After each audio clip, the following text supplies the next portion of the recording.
Should be done. Nice. Baking because it's B-Day week. Duh. Also going to bake the for Fam birthday on Saturday. Oh, yum. Also got a cool Piccolo action figure you have on your bedside table. Oh, nice. That's the little fan art thing you made. Oh, I'd love to see it. Cute. Very cute. Incredibly... Hello? Thank you. Wasn't letting me move it across screens. Very cute. Very, very, very cute. So that's your BF's PNGs. Oh, that's very funny. That's very, very, very, very funny. No, fantastic. I love the little love heart in the hair. Perfect. Perfect. That's fun. That's fun. I like a lot. Boom. Okay. I've had enough clicking buttons over there.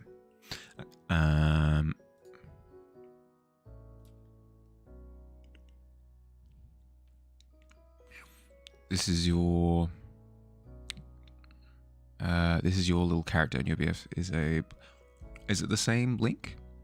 Because I got the same image with both, I think. No, so this is the this is this no. This is just me struggling to click links apparently. Oop. I hate Windows 11 with a fiery passion.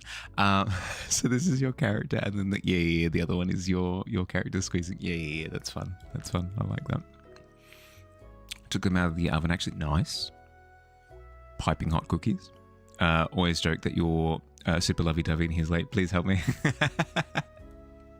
I'm being squished. Gonna have to make it a tradition that you take Pittober to conventions instead of Ryuji. No.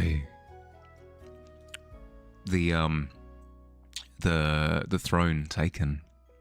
Controversial. Hi lads. Hi, welcome. But yeah, I alluded to in chat earlier. I played D&D on the weekend. More specifically, I ran D&D on the weekend, and it was incredible fun. Incredible fun. It's been about 2 years since I've run D&D. Since I ran D&D last. The last time I ran, I was trying out pre-writtens because the thought was, I don't have much time at the moment. I should use pre-writtens because then I can just throw them together and then I can run D&D without having to go through the process of coming up with all the concepts myself. So it should be faster, right? You'd think. But turns out I really don't like running pre-writtens. I really, really, really dislike running pre-writtens because it has the content that's on the railroad and then basically nothing else. So if the players want to explore the space a little bit, you're immediately falling off the railroad, and it basically tells you get those players back on the railroad and push them down the line. And I hate that method of playing. And then I also really don't like how bare bones a lot of base D&D is, in the sense that oftentimes it's just go do a thing, fight a thing, go do a thing, fight another thing, go do a thing, fight another thing. And I hate that method of like repetitiveness. So having the freedom of writing my own one shot for yesterday was very fun, incredibly fun for me. Did I cut my hair? I did. I cut it on Tuesday last week, ages ago. It was a while. No, you're good. It wasn't. Sorry, I did say ages ago. It wasn't that long ago. Noctua did bring up, good point, that I usually sit quite low in my chair, and my chair is dark, and it all just kind of blends in. It's not your fault. You noticed, and I appreciate that. No, I do. Throne was always going to be taken the moment you saw Pittober on the shelf at the plushie store. It was destined, written in the stars. Very history of the cosmos dictated that Pittober would take the throne. Sounds lame. It's a bit lame. It's a little bit lame, in my humble opinion. I don't envy the job of writing pre-writtens because you have to be quite extensive with the structure, and you need to like write it tight enough to where people don't get confused. And that's a skill that I just don't have.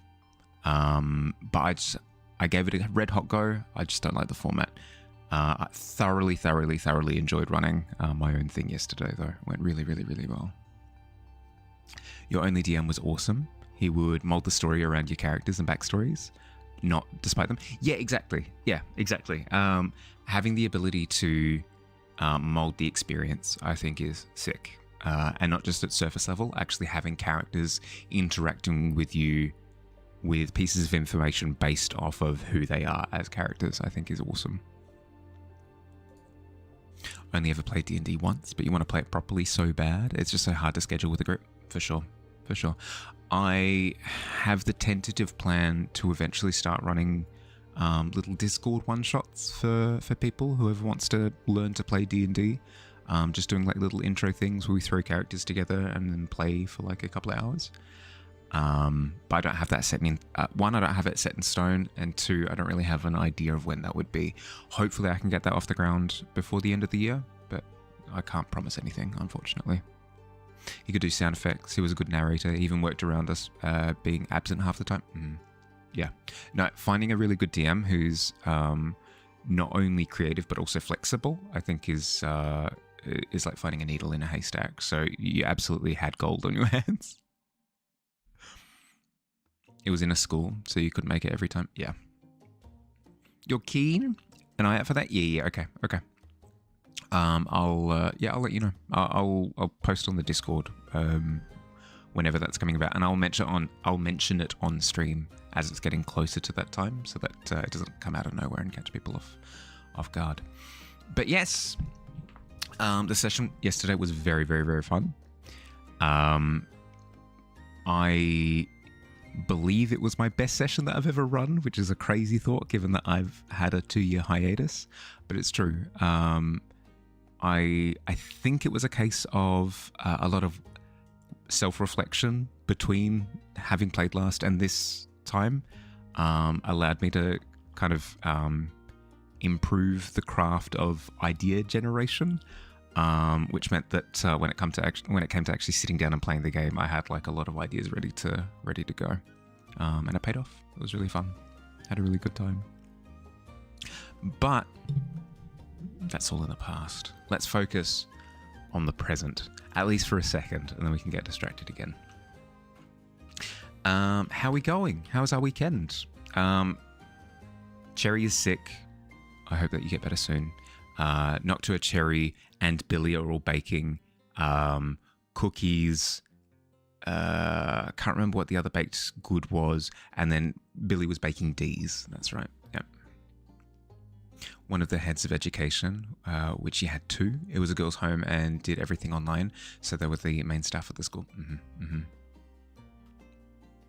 D&D campaign about climbing out of the pit. Yeah, exactly. That's the fun thing about doing the world building that I'm doing at the moment with ridiculous amounts of help from you guys, is that once the world is built, we can totally just have sessions that are in the pit if we wanted to.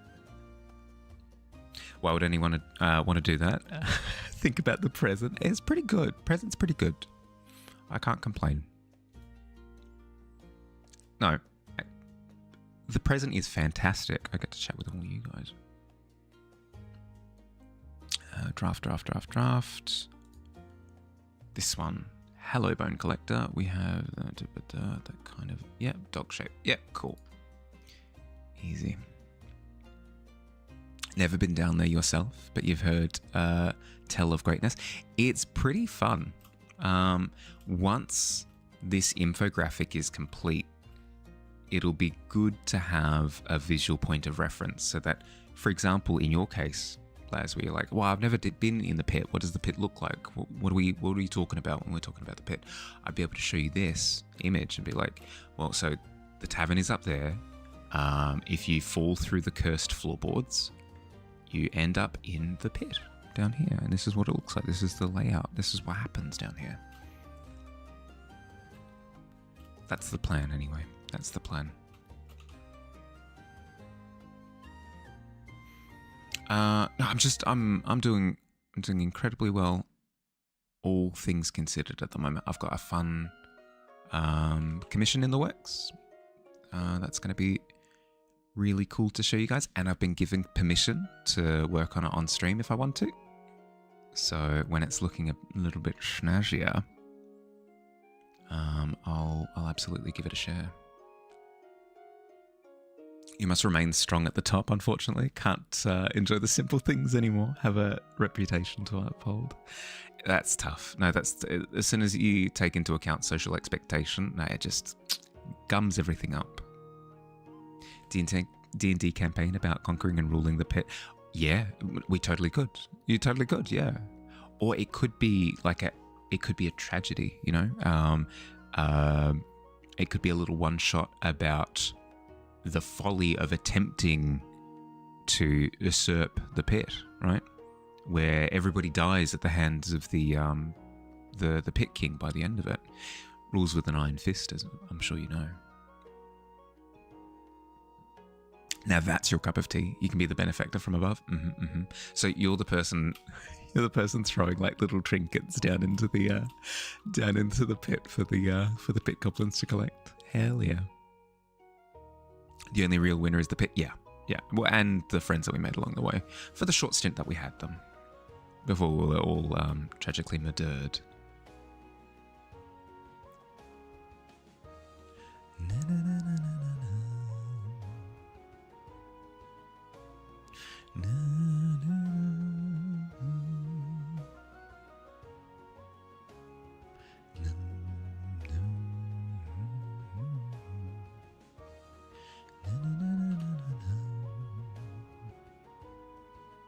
Your Spotify Wrapped is going to be fricked this year.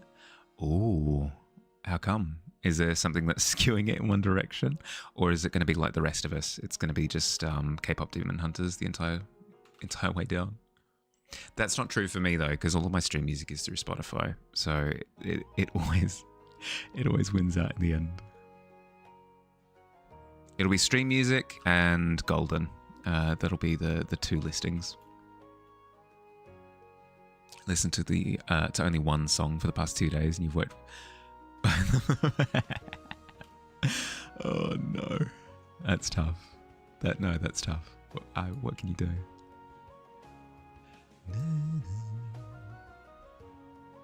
So like hundreds of listens, yeah. No, that's. I mean, yeah. Unless you put in the work to kind of attempt to skew it in another direction, I think you're right. I think you're fricked.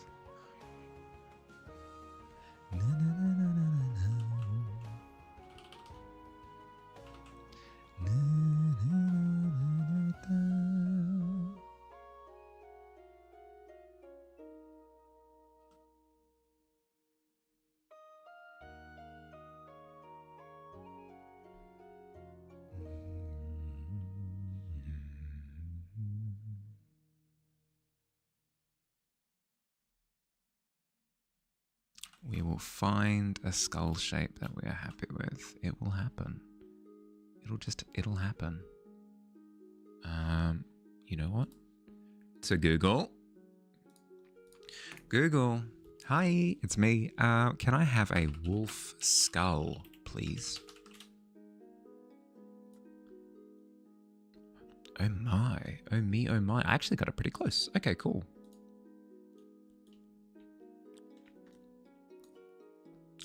We need some of the scary business going on now is the next thing to add, I think. The real pit was the 1.5.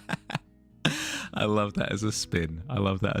Because it has such a negative connotation.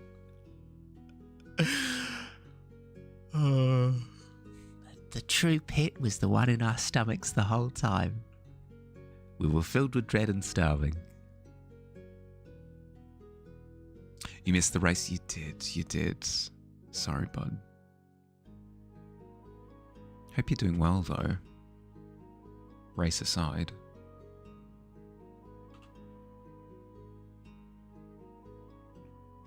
You actually have a video of your 2023 Wrapped? Really? Is that like a thing that Spotify does? Is that they video format? Or is this a new, unique product? Decently, apparently. There you go. Fun fact, many wolf skull tattoos are actually raccoon skulls because they look more like what people want wolf skulls to look like instead of how people of how doofy they actually look. Really? So they go, I would like a wolf skull, please. And the tattoo artist goes like this? And they're like, no. No, I don't like the look of that. No. Okay, well, what about this? No, it doesn't really look like a wolf now, does it? How about this raccoon skull? But they don't say raccoon skull. And then the client goes, oh, yeah, no, that looks really good. That one, please. Hi, Grapes. You made it to the street. Welcome. Good job. Welcome, welcome. Hope you're doing well.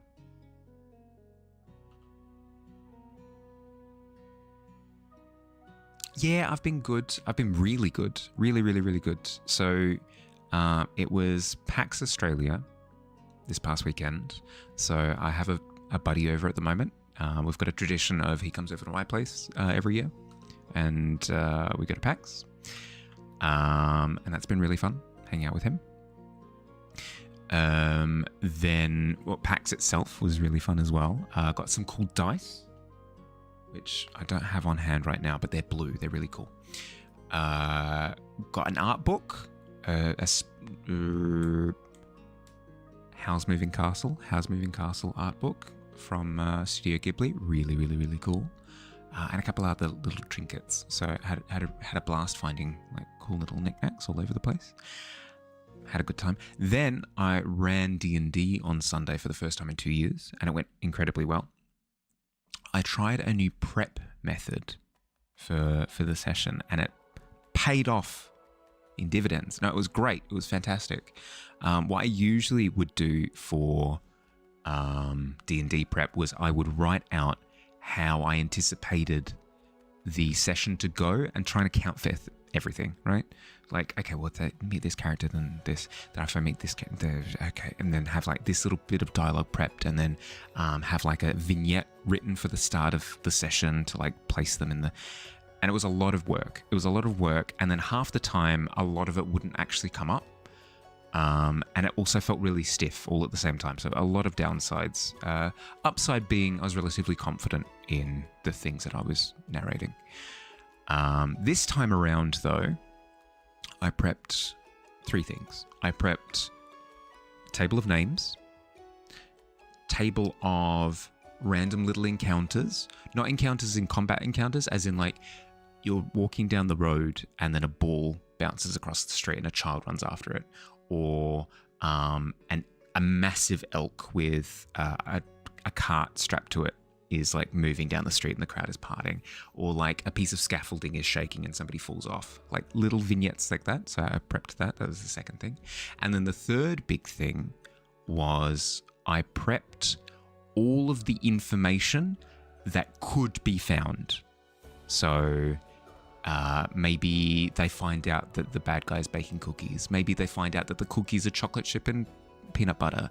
Maybe they found out that the bad guy went to the store recently. Maybe they find out that the bad guy owns like a new apron. And it's lots of little nuggets of information. And because I kept it loose, it meant that whoever they spoke with, it didn't matter who, if it felt appropriate, I could weave in these little clues into whatever dialogue was happening at the time. And it felt really natural. It was super, super, super effective. It was amazing. Very glad to thank you. I hope you're doing well. There's one song you found late 2023 and you listened to it 177 times, probably using it as background music for a project. Then you put it on your playlist and it popped up sometimes. Spotify Wrapped gives you a little chart saying that what times of the year you've listened to the song the most. Really? You put one of the songs in the memes? Oh, let's have a look. It's going to be a single spike, isn't it?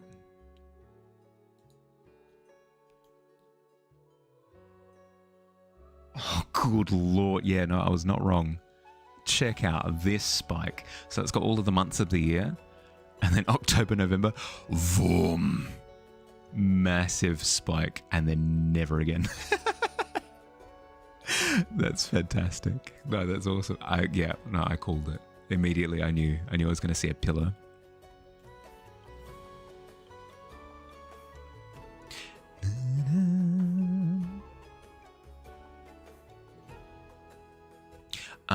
But yes, making the prep loose meant that I was able to flex my improv a little bit, which was fun. It meant that if players latched onto a character, I could just make that character the exposition character, or I could give that character a bunch of like little nuggets that they could mine that character for. It felt really, really good. It felt really, really, really, really good.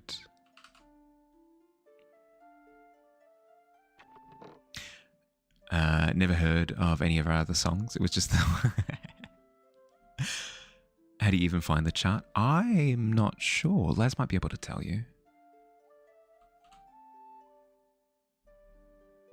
I just get told by Spotify like what my top 10 are or something, and it's usually Vinswept because stream, obviously. Spotify Wrapped at the end of the year, right? So that's just part of the report. Okay.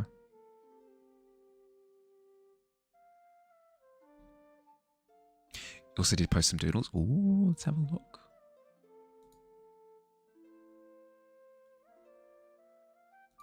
Ooh. I will ask that you bump those down into share your art, Plasma, in a second, but no stress for now. Early next year, if 2024 is anything to go by. The Spotify Wrap is the only thing you'd be looking forward to. Surely that's not true.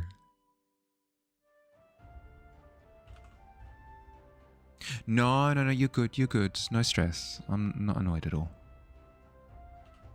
It's just an organization thing.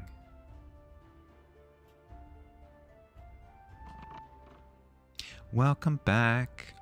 I hope you had the best ads ever. I hope you're like, oh boy, I'm loving these ads. Ba-da-ba-ba-ba. Sorry, apologies for the ads. Those are sick, right? Right? Incredible work. I'm incredibly jealous of traditional artists. Because I had it. I had the ability to do some drawing sometimes, and no longer. No longer. It's all digital.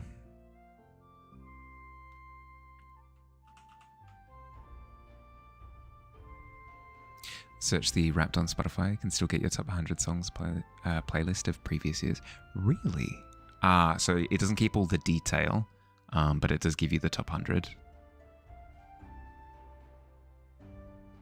The actual little movie, etc. is on. Yeah. Yep.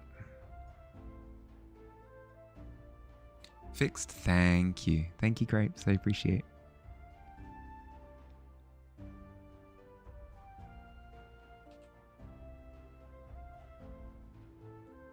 Work 360 days a year. Nothing much is going on, so the wrap is all you patiently wait for. Yeah, fair. If you do have the option of taking a bit of time off, I would recommend it. Even if you're thinking like, oh yeah, but why would I take the time off? And do what? I don't know. There are things you can find to do. It's important to take breaks. You need to live life too. Take some breaks. Play D&D. If you would, you could, but it's whatever. Yeah, fair enough.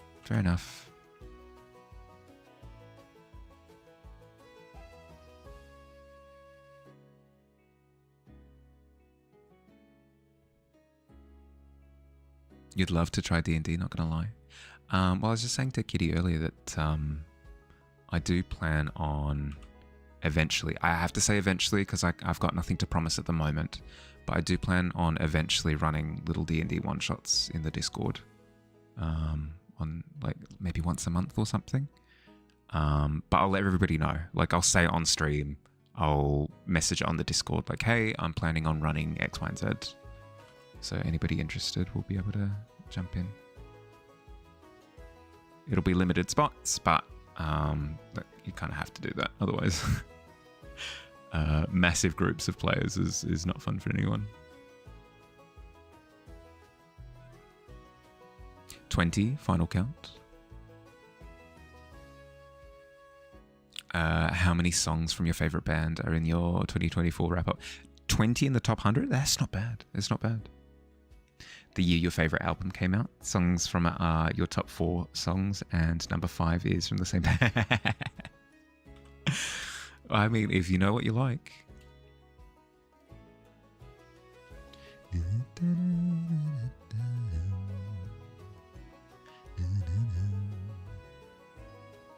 You fix the art if I want to look at it. Feedback is welcome if I have any. Ooh, okay. Yeah, sure. If you want like critiquing. Very sick. Really cool perspective work. Lovely. I can see the grids. Excellent. You love to see it. No notes. Like, obviously there are a couple of things that you can clean up, like the tires and stuff, but like the fundamental things that you've actually put into play here, very good. No criticism whatsoever. Ooh. Engine with the belt. Nice. Again, very, very cool perspective. The perspective on this one is like a little bit more warped, but it's incredibly complex. So well done for getting it to this state. Better than my perspective. Oh, technical across the board. Is that yeah, that would be maybe the engine from a different angle? I'm not as familiar with car components. Maybe the engine from a different angle. Lovely. Ooh. We have a rider on a scooter. With Ghost Rider down the bottom there as well. Amazing. No, these are great. I'd say that these are amazing like foundation. So if you're looking for what to do beyond this point, you can get like water activated charcoal and go through and almost like do a black and white grayscale watercolor over the fine line line work if you're looking to do like one step further, but it's not required. It's absolutely not required. If you're looking to stay all within fine liner, that's when maybe line thickness could be the next step to like bump certain sections forward. Like, for example, if you want to give the sense that the bike is quite heavy, you can go through and any line that's like underneath the vehicle, you can strengthen that line and it makes the vehicle feel heavier. So there's that. You can also bolden certain sides to emphasize like shadow on one side without actually going through and doing cross hatching. So you can do that as well. You've got a few options to do with line weight. Ooh, bit of force perspective. Love to see it. With the hand jutting forward. Lovely. Cool to see that you've done like both mechanical shapes as well as more organic shapes here as well. Very fun. With the is that a little guy having a little bath in a teacup with like books behind? That's hilarious. That's amazing.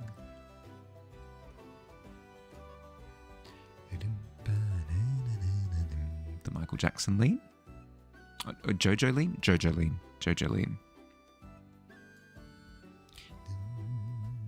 Again, immaculate perspective work done. Well done for using like grid work and stuff. Really, really, really well done. Ooh, and then some more sort of like evocative abstract stuff. I like a lot. Very difficult angle to get. Well done for getting the stacked shapes in order. If anything, I'd bring the feet like up a little bit and crush the shapes down the bottom a little bit more. Incredibly difficult to do though. This is incredibly impressive. Well done. Well done.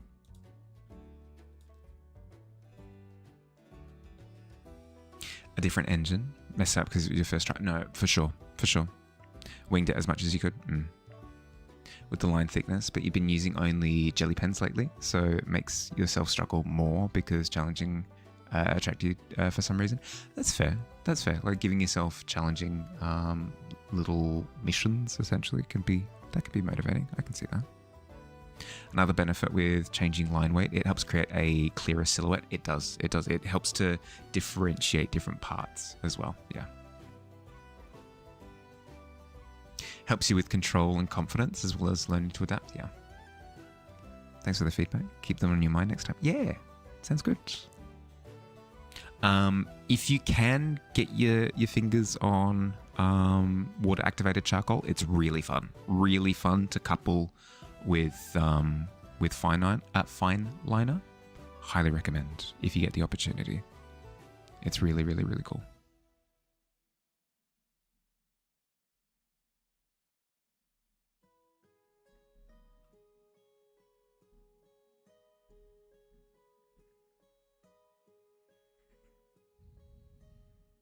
Keep that in your mind if you go to the art store. Yeah. You don't have to, but if you want to.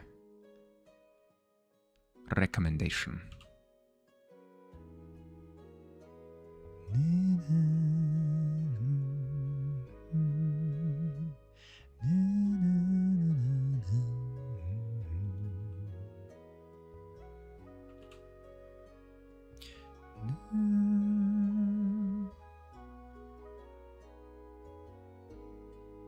What am I working on? I'm currently working on an infographic for the pit. So we've got this poster for whenever anybody falls into the pit. But a couple of people have asked, Mahali, pray tell, what is the pit? Where is the pit? And to that I have to tell them, well, I don't really... To that I have to tell them, I don't really have anything to help explain where the pit is and what it is. So I'm going through the process now of putting together a little graphic that helps people be able to see what the pit looks like. Specifically, this creature over on the right lives in the pit. So it's part of it. It's all part of it. Did someone say the pit? The 15 again. The 15 again.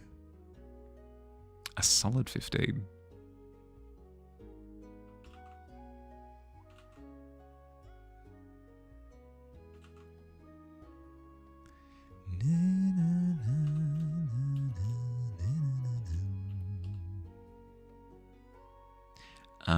This particular character on the screen right now is known as the Bone Collector. It lives coiled up inside the pile of forgotten things. It is a dog thing with a skull, but it has long hair on top of its head, a dog-like body, kind of, that extends kind of into like a centipede kind of length, with bone arms and hands jutting out of its body all over the place. Particular, correct. This particular character, 100%. Keep only seeing the left part of the body, so it looks like it's just bean shaped. Yeah, it's just a little guy. It's just a little guy, 100%, yeah.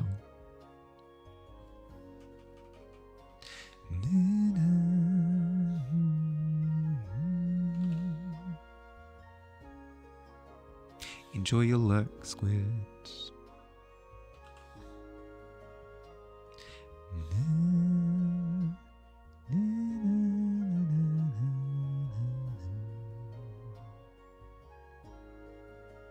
Well, allow me to correct the misconception. Have you been participating in Inktober plasma?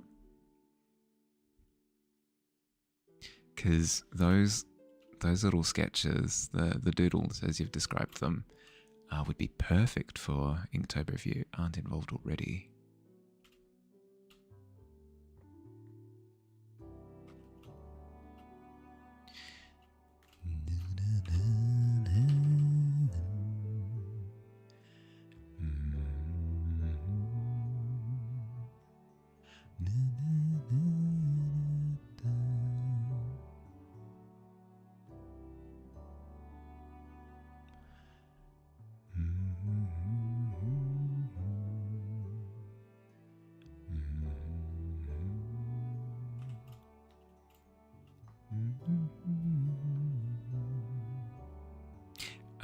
You need to be productive now.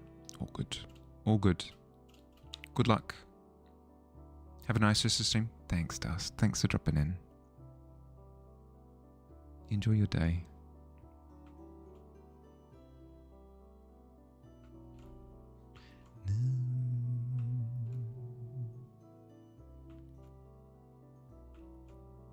We fade out the bottom part of the body so that it feels like it goes on forever.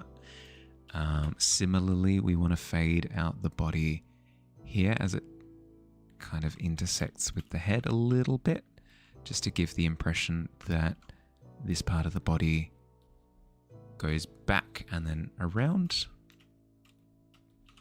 like so.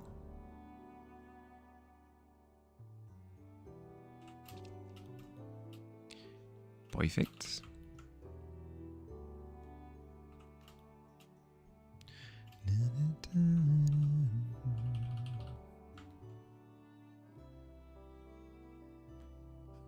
Then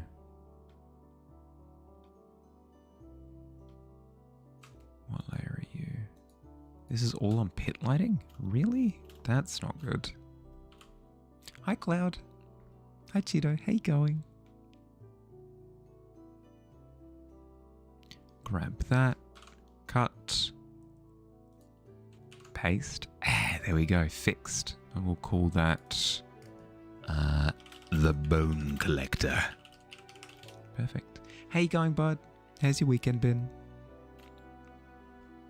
I'm excited because it's Monday, meaning that tomorrow the recording of Critical Role Campaign 4 Episode 2 is a mouthful.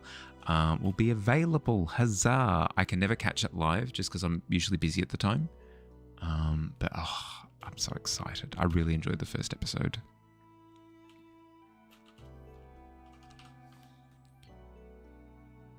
Call this layer Bone Collector Hair.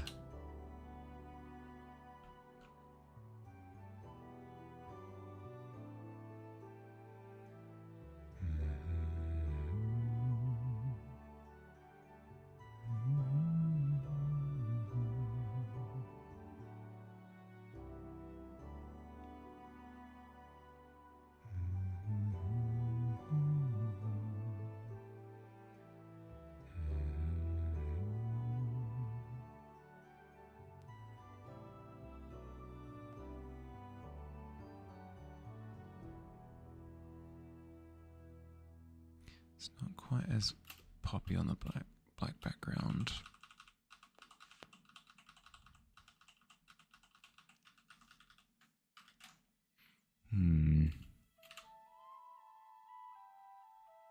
How do I want to do this? I'd almost do a fringe like that, but you can't really see any of the eye. It's the price I pay for putting black on dark grey. I'll go through and add highlights and secondary highlights that'll pop it forward, the body at least, but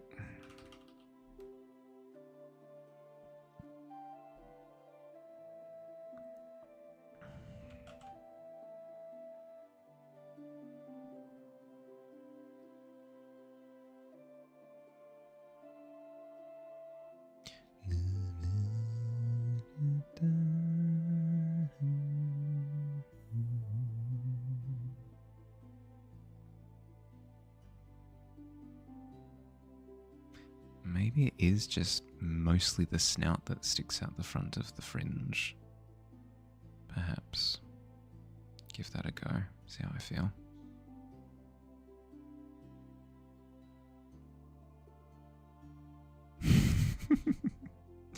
Okay, it looks a little bit silly. I can work with it though. No, this is workable. Yeah, this is workable. I can make it work.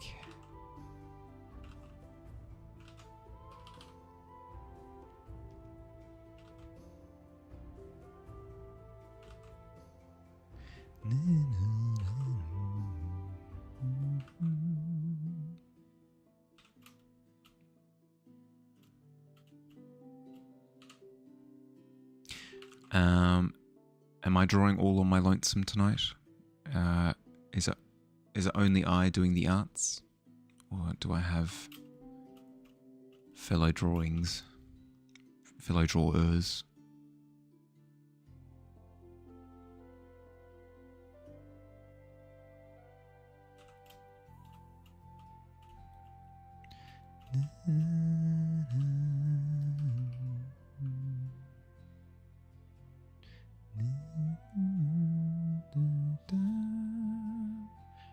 And then I can add another layer, call it bone arms. Perfect.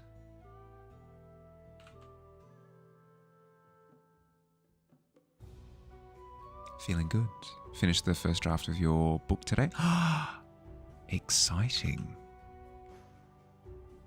Exciting times. Please forgive me if you have told me already. If that is the case, I ask that you remind me what genre of book are you working with?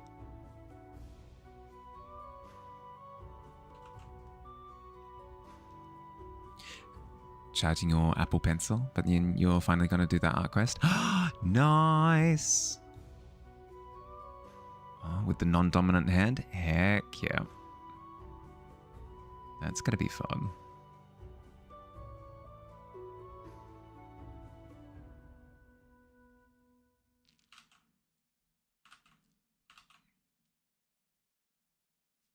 Dark fantasy mixed with cosmic horror elements.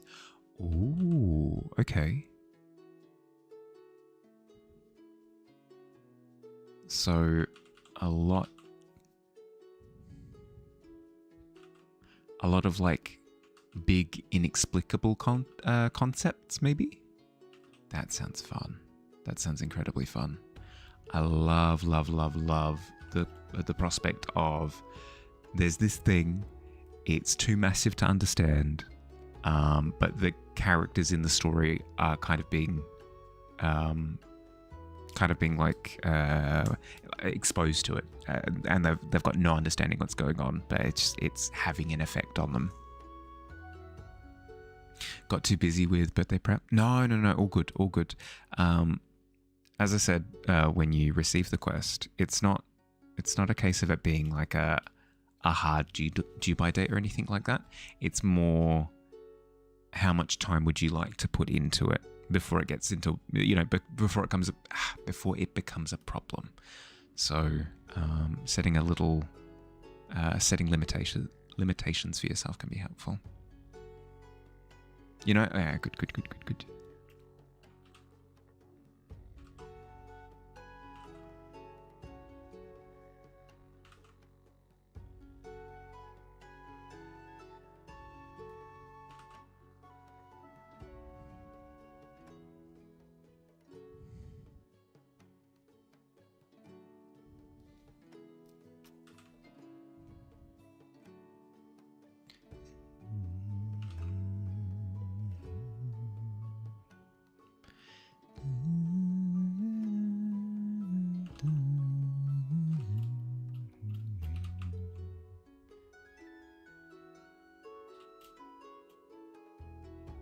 Just wanted to do it because fun.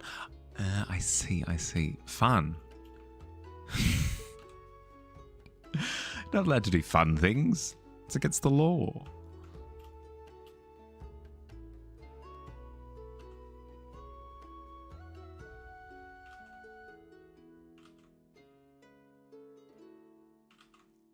crimes. Yeah, exactly. Yep. Wait, that's illegal.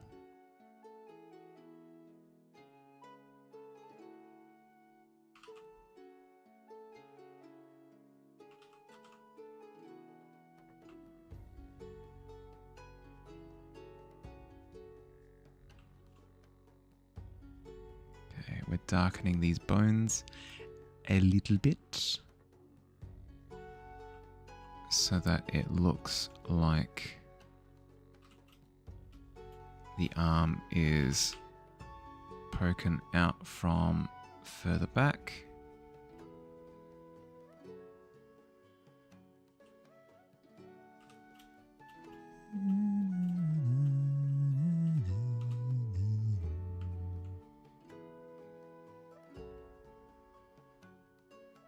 And I want the hand to look like it's resting on its own back, I guess is a back.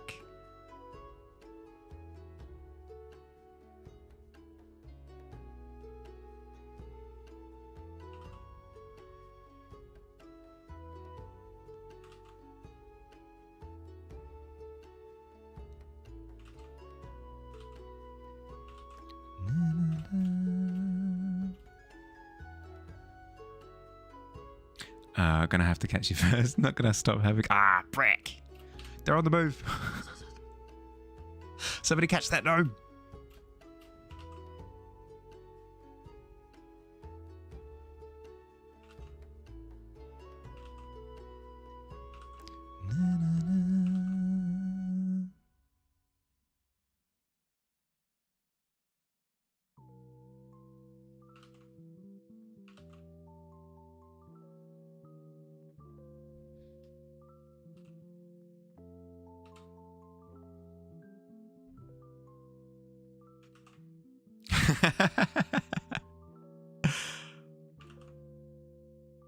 Oh, can I?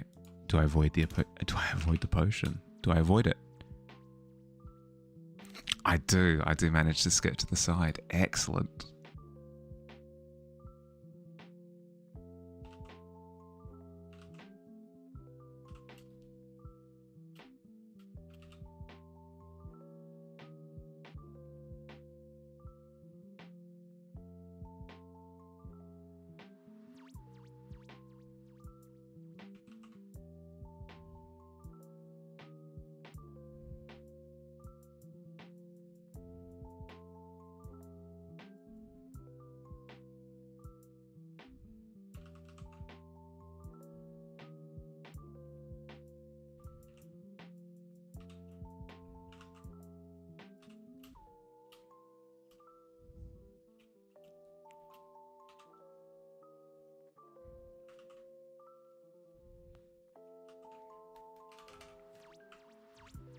Plot twist. Even if I catch you, the chase was part of the fun, and I'm now complicit. Brack.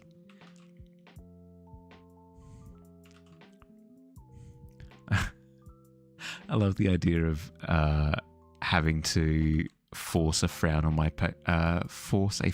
face, and be incredibly intentionally mopey with my movements to try and make sure that I'm having the least amount of fun I possibly can.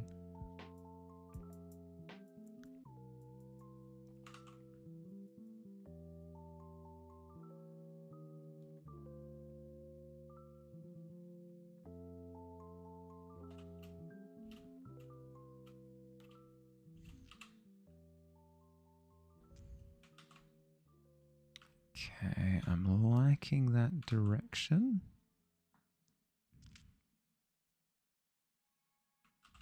Can I get it a little bit darker without losing them completely?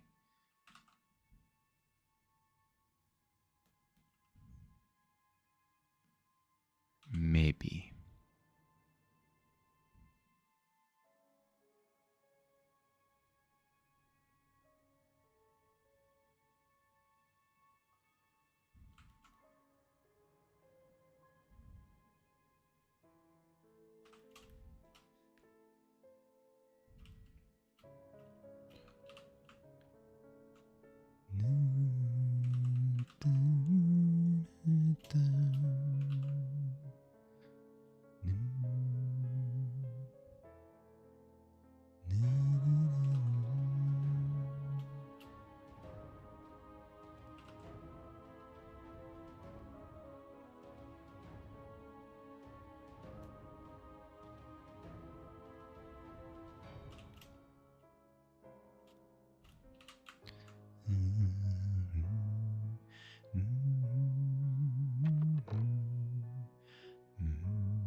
Welcome back, Squid.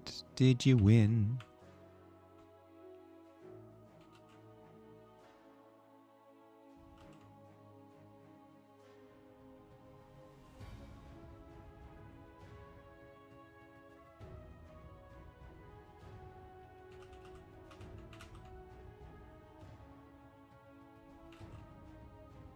Back from food.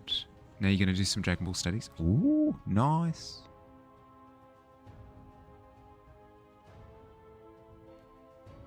Any particular character?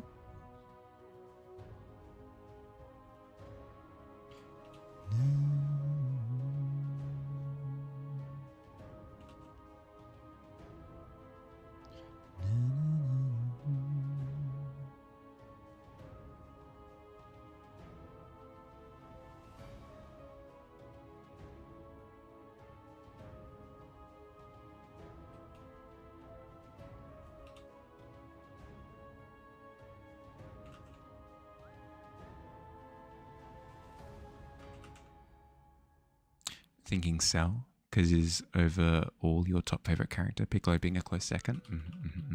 Good taste, good taste. Cell is also my favorite character. I love him. Specifically, first form Cell. I really like the look of. Very, very, very, very striking.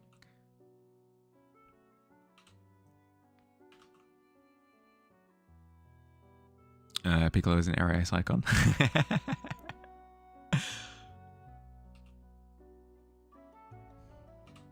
Yes. Best plant.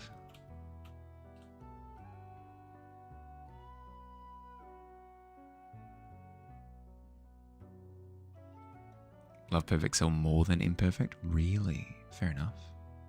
I mean, it's like the ultimate form, so I don't blame you.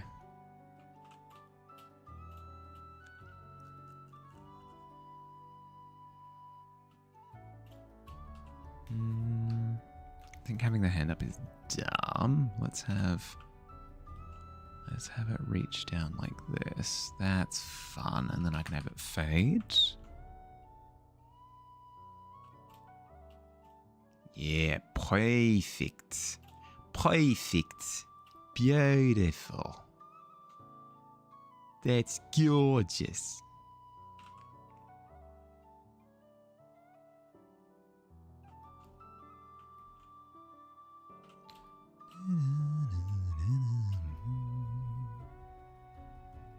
Total side note, Trigun Stampede Season 2 trailer was released a couple of days ago, and you love the character designs.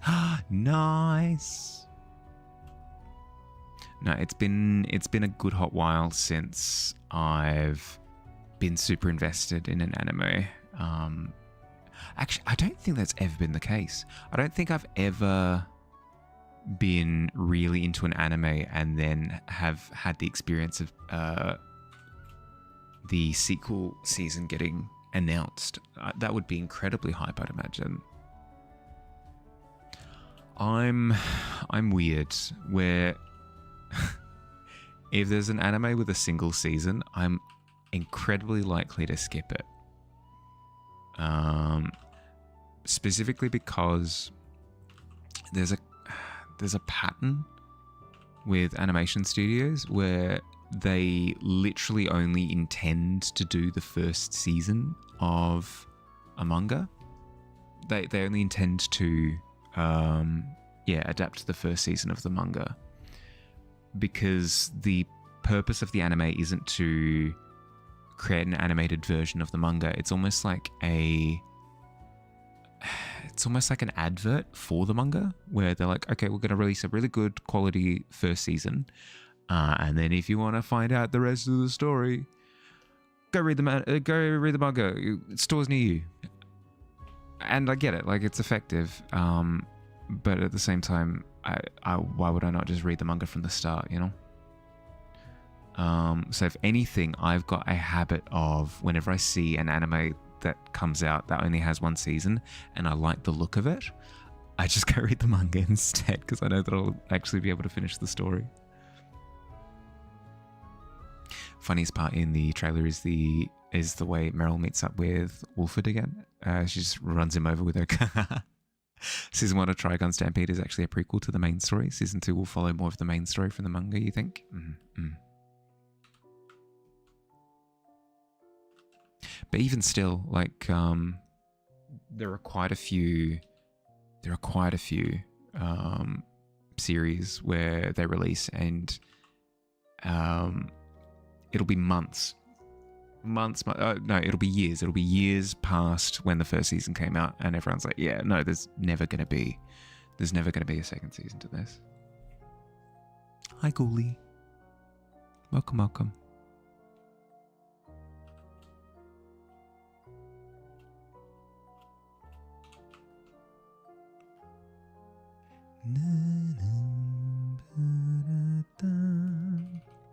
Oh no, Bebop with the 8. Oh jeez. And then Ghoulie down the pit.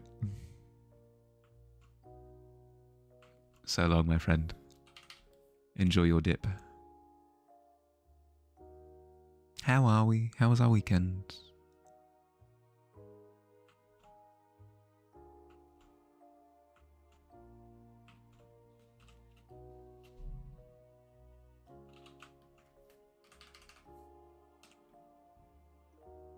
Love the original Trigun so much.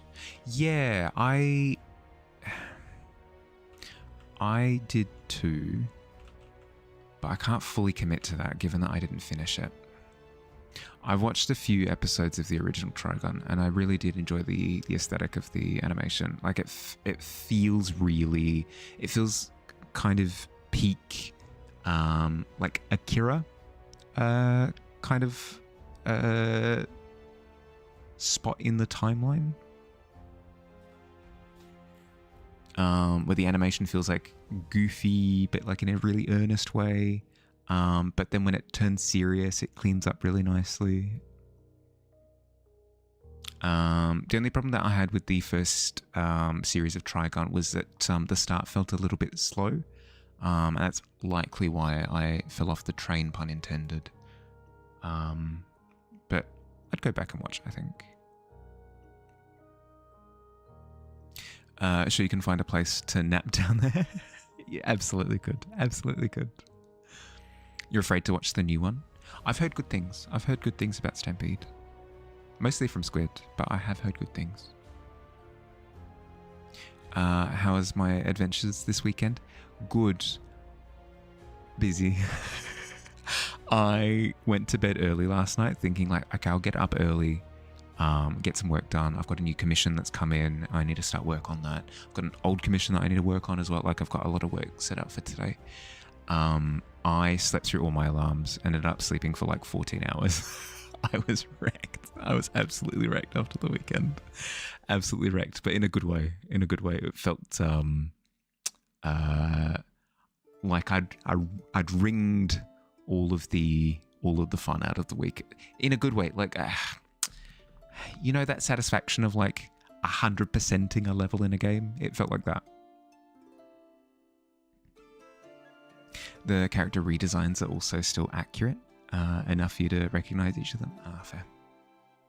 Quite a nice. It was. I slept for 1,000 years. Hibernation. Revitalizing my very soul.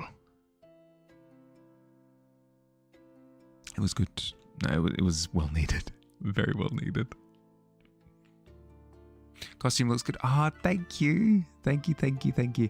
There are a few things that I would do differently the second time, but I really enjoyed the first time. Really enjoyed the first time. And I'm looking forward to doing it again. I probably will do Shedinja again.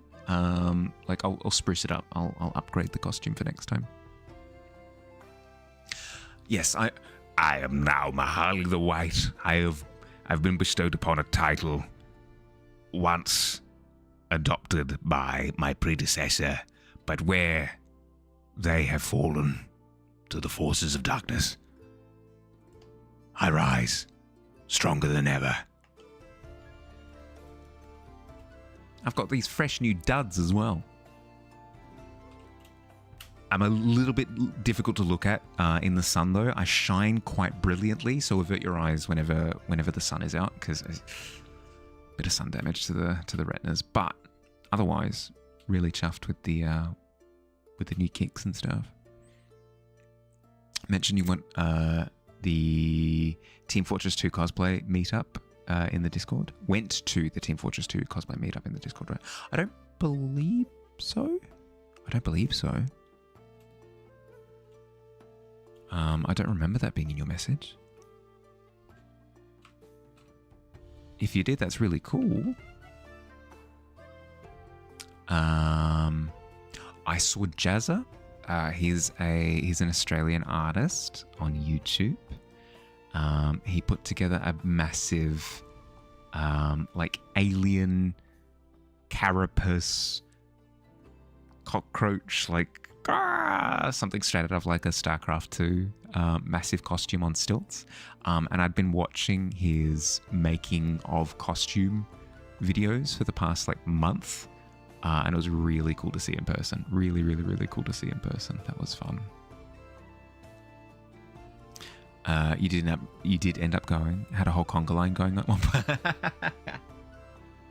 Well, that's really cool that there was a dedicated Team Fortress 2 cosplay, because we have spoken my friend and I have spoken in the past about how games most likely ebb and flow in and out of popularity. Like Destiny was a big cosplay theme for quite a few years, but then it's kind of started to dip off. Same with like what's it called again? What's the big gacha game? Genshin Impact. You'd have like hundreds of cosplays of Genshin Impact characters going to the convention, but it seems to have died down a little bit since. It's interesting to hear that an older game like Team Fortress 2 still has enough popularity to where you have cosplay meetups. That's really, really cool to hear. Makes it seem less fad based, you know. Saw more ZZZ cosplays at Comic-Con than you did at PAX, yeah. Hi Crow, hi. How am I? Yeah, good. Wrecked. Exhausted, but good. Had PAX weekend this past weekend. Went for 2 days, the Friday and the Saturday, and it was full on in a good way. Learned how to play the new League of Legends card game that's being made. What freaking layer are you? Learned how to play that. That was fun. It was almost like a combination between Magic the Gathering, the One Piece card game, and Marvel Snap, I guess, is the third one. That was really fun. Learned about keyboard components, because I'm thinking about making my own keyboard. That was really fun. Was able to go through and like try different switches and see how they felt and stuff. That was fun. Tried a bunch of indie games. Had a really good time. Excellent weekend. And then on the Sunday, I ran D&D for the first time in 2 years, and that was exhausting. My best session that I've ever run, like hands down. But exhausting. So much so to where I said to Ghoulie when he joined a second ago that I put my head down early last night to get a good stint of sleep in. I slept through all my alarms and I ended up sleeping for like 14 hours. So wrecked but good. Wrecked in a good way. I got to play it. Yeah. Did I get a deck? Yeah, I got a promo deck. It came with like promo. Or like I can't remember what it was. It was just like stand-in or something. It was watermarked. Like each of the cards was watermarked. But we did get a promo card that wasn't watermarked, which is nice. It was really fun. It was basic in the sense that it's just like, these are how the mechanics work. You put down card have stats. You fight other card with stats. Card with higher stats wins. Like very, very basic interactions. But the big cool mechanics seemed fun. Heard you got a deck if you played it at the little stall. Yeah, you do. You get a deck and you get a promo card. The deck is plastered with watermarks, so you wouldn't be able to use it after release. It's got watermarks on it that say basically you can't use this deck. But the promo card didn't, so you'll be able to incorporate that promo card into future decks if you were to buy the game. You're going to line up for it, but every time you walked past, the line was either almost full or full. You needed to scan the QR code that they were holding in line, and book for a future visit. We went to join it on Friday, and it was fully booked on Friday, so we had to set up a play session on Saturday, which is when we played it.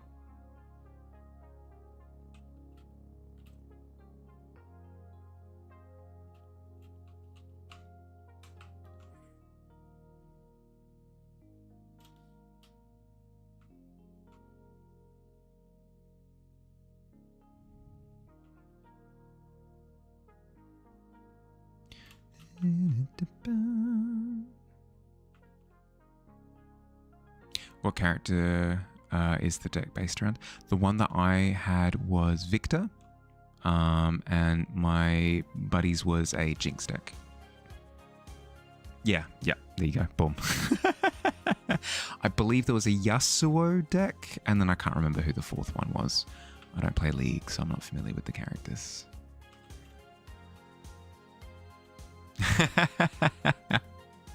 It was fun. I reckon you'd enjoy it. If you could find people to play with, highly recommend.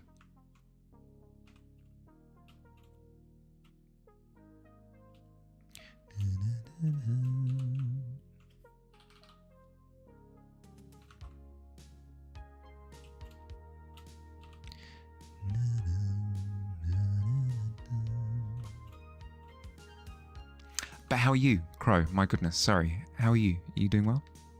How was your weekend? I shared all of my news. It's your turn.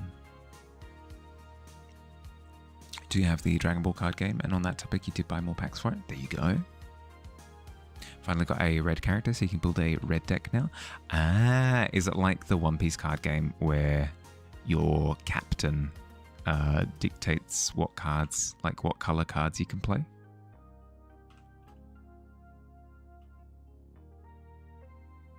Same pretty much? Yeah, okay, fair.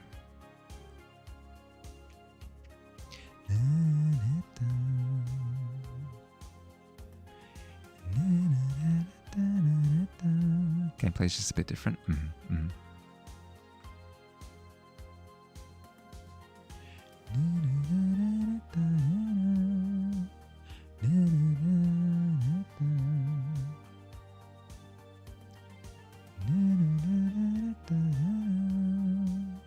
Doing well for the most part. Sleep schedule is a wreck. Woke up at like 7 p.m. today. Ooh, but other than that, pretty good. Been playing a lot of Oxygen Not Included. Working on your max difficulty. All achievement run is going pretty well. Ah, good to hear. Yeah, you were saying last time that you'd played it every which way up and down, and you were looking for a new challenge for it. So I'm glad to hear that the challenge is going well.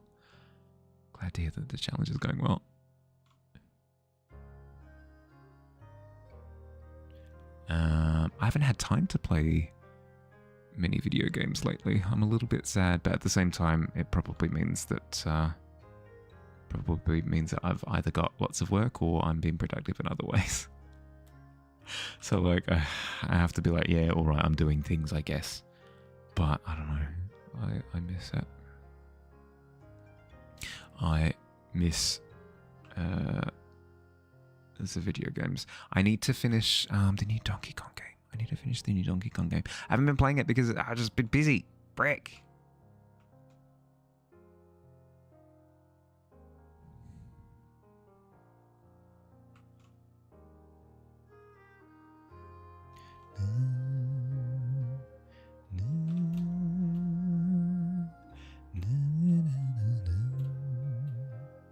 I should play Peak with you. Exactly. See, there's another one. I should play Peak with Noctua.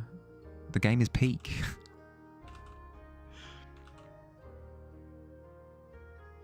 I should play Sea of Thieves with everyone.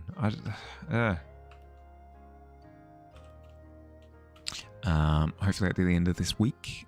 Basically, all of my commitments will have evaporated, apart from work. So I'll have more free time. I should be able to play more.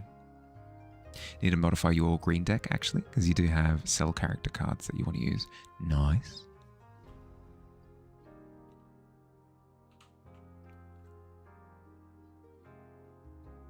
Speaking of card games, a little birdie has told me that the next set coming out for Magic the Gathering next year is going to be a Teenage Mutant Ninja Turtle set. Hooray! I'm so excited. Freaking hate it with fiery passion.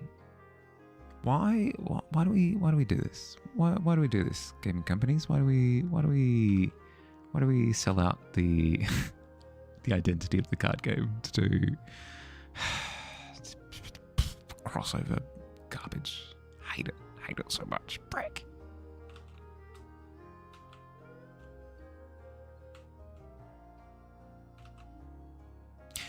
You and your friends, when you played Peak, were unbearable. When you actually reached the top, you all just yelled at each other, "Guys, is that the peak?" Yeah. No, my friends and I have been, whenever we have played, have been like, we've ascended a few times in the conventional sense. So we've been taking on new challenges each time and making it borderline impossible to finish. It's been fun. It's been very fun.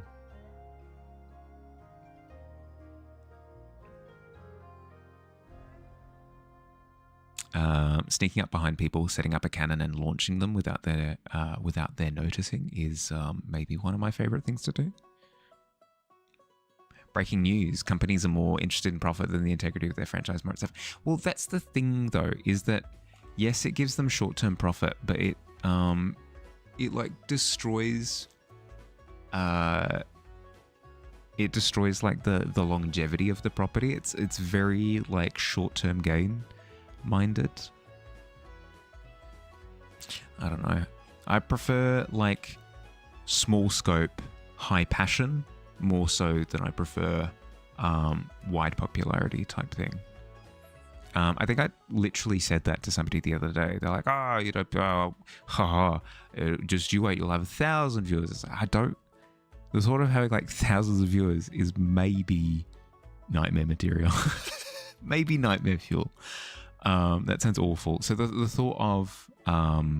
thought of a company being like, okay, we'll make our product as soulless as possible and then appeal to the most amount of people possible is yuck. It's gross.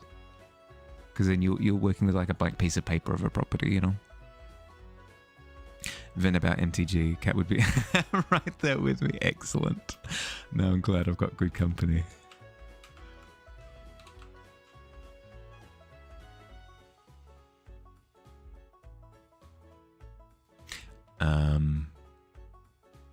I was saying that my nightmare scenario was tuning into a Magic tournament and hearing that it was Spider-Man versus Doctor Who.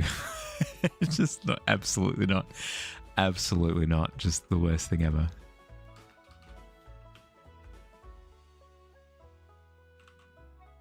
At least with Smash Bros. I feel like I'm on the wrong screen right now.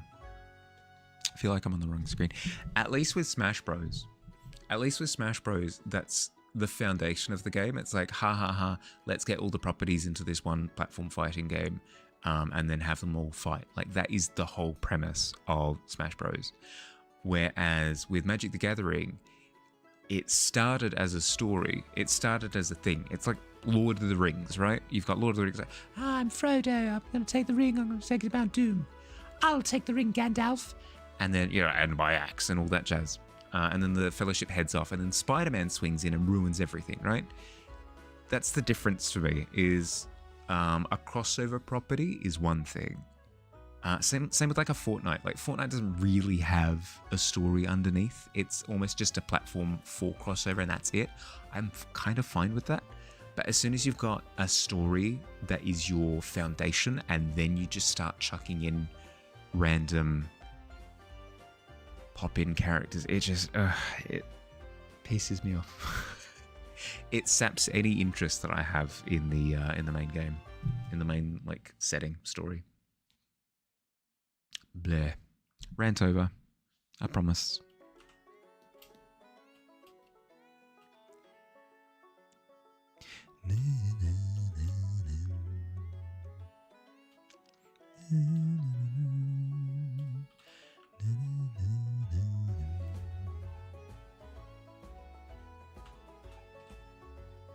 I should probably actually do lighting on this, so let's do that.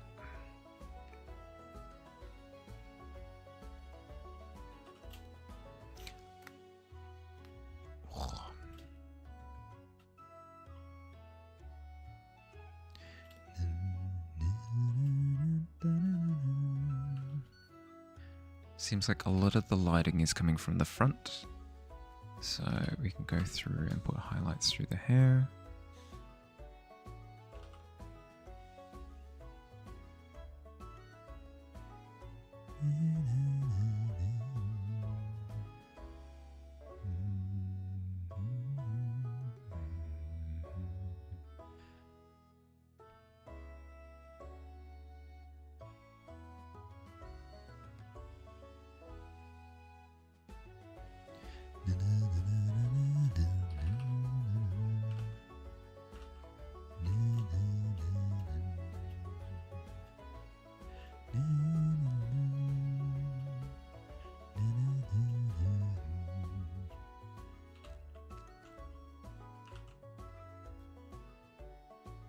Then it seems like there's a secondary source of light coming from above a little bit. So let's go through and add a top bit of lighting.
What layer are you? Arms? Why the... Why is all that detail on arms? That's okay. It's okay. It's okay, because it is separate like that. I can grab it, preferably with the lasso tool. Doop, doop, doop. Cut. Bone collector, paste. Merge. Perfect.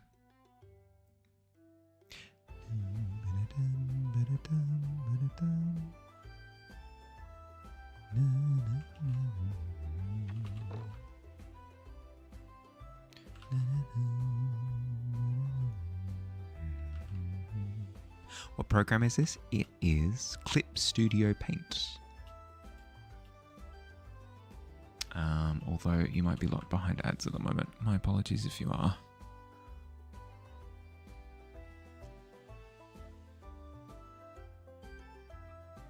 I'll let you know again as soon as I'm out.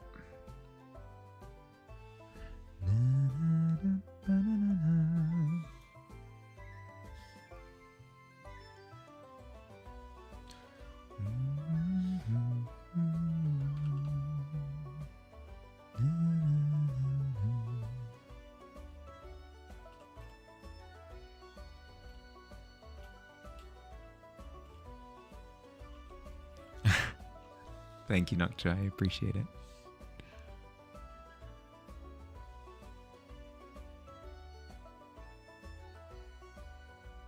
CSP? Yeah, yep.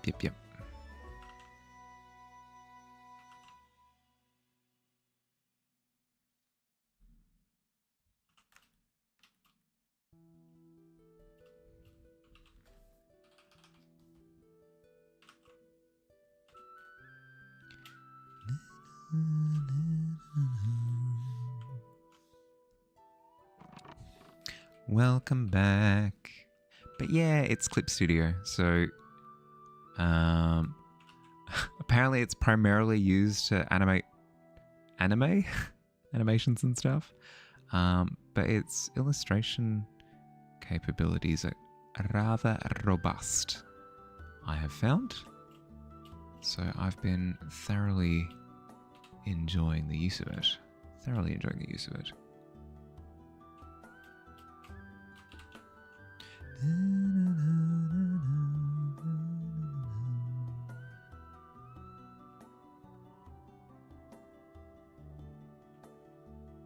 Do you use a digital program?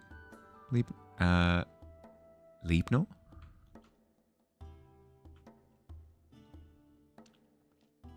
More for animating the drawing? It is, yeah.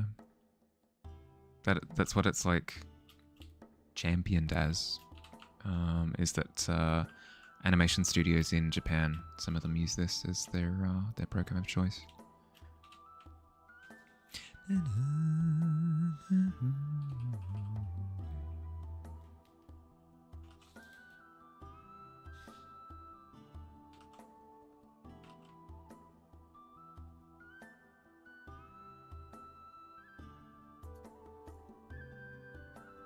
Your weapon of choice is VS Code. Ooh. Not an artist, but you're building an art platform. Really? Okay.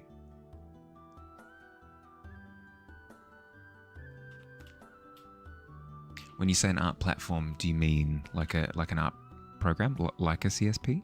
That's cool. That's exciting.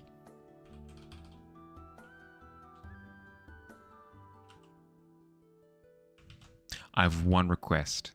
One request for this art platform, if it is a program like a CSP. Like a DeviantArt. Oh, okay. I was gonna say the one request that I have is make it so that you can. Did I? Oh, I forgot to. Sorry, 2 seconds. Picture frame. There we go. Now you have a little preview up the top left. My one request is that you can search for brush by name, because the worst thing ever in this program is if I want to go searching for a brush up the top left here, there's like a little search area. You have to scroll down and manually select the brush. You can't just type in the name and it comes up. Worst thing of all time. But alas, you're not, and therefore you can't, which I'll spam the request forums with, hey, can you add this feature?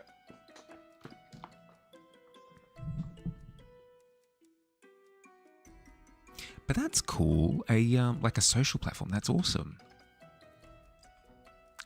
Yeah, people have kind of been clamoring for a really good Instagram replacement for a while. I know Kara exists. I know. It's just the problem I have with Kara is that it doesn't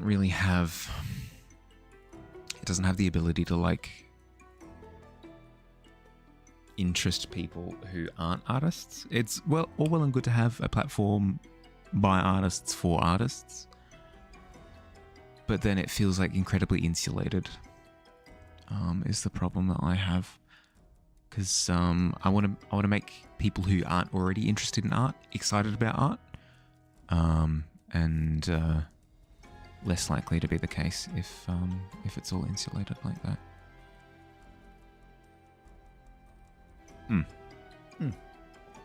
But those are just my thoughts.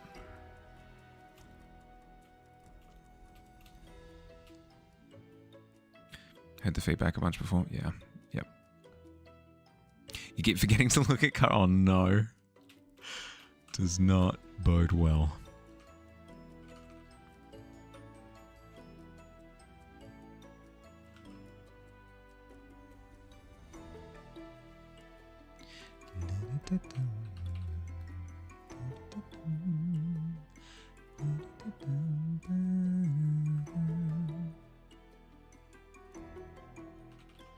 Building an Instagram alternative is relatively easy. Getting people to join, not so much. Yeah, right? Because it's... If somebody could crack the code on making something trendy, good lord. That skill in and of itself would be worth pentillions of dollars. All you can really do is make a good thing and then hope that people like it. Obviously, that's not all there is to it, but...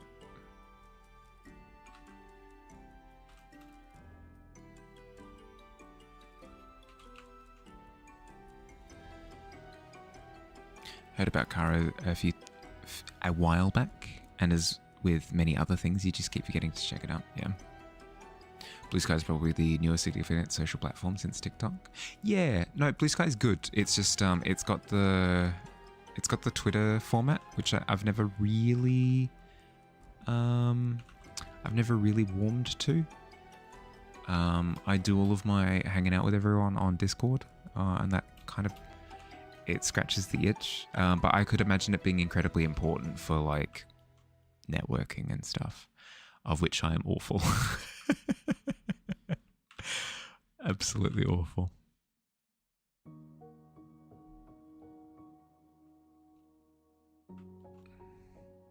I just want to sit around and do paintings. Is that so bad? Is that so bad? The answer is yes, obviously. I should do a better job of maintaining my socials, but... Oh well. Blue Sky Twitter really very different from Instagram.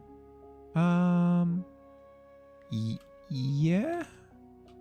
Because with Instagram, it's almost like a live folio, right? I suppose you could use Blue Sky like it. I guess. I don't know. I see them as very different things. Maybe incorrectly so, but if you can write a description as long as you want and upload images or whatever format you want, then you're pretty happy. Yeah, fair. I think I've always seen Twitter Blue Sky as, I don't know, like a messaging people kind of platform. I don't think I've ever really seen it as an art sharing platform. Maybe that's my folly.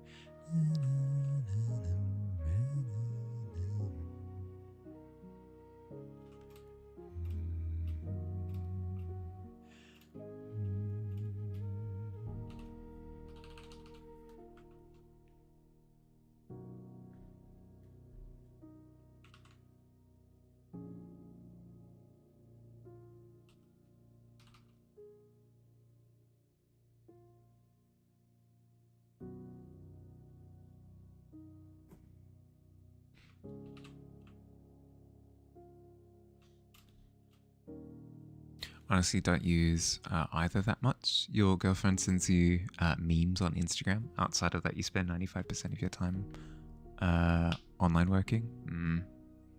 Yeah. I need to go out of my way to like force myself to engage with social media stuff. Because I'm a boomer. It's not like, I don't know. It all feels quite artificial. I try to be super earnest, but it feels weird to be earnest on a platform like that. I just don't get it. I just don't understand. Old man yells at clouds. One is images that can have text attached sometimes. The other is text that can have images attached sometimes. Yeah, no, that is probably the key distinction. And the focus on text with sometimes images, I don't know, feels a little bit worse to engage with. LinkedIn is the epitome of fake discourse. Oh my, I could not imagine engaging with LinkedIn at all. No, that sounds awful. Because you know that every single conversation that you're going to have is fake as all heck. Some people have to though. So, no, definitely, it depends on the job, like the occupation. But a lot of people have to engage with LinkedIn. It's like it's part of it. That sounds awful. Absolutely awful.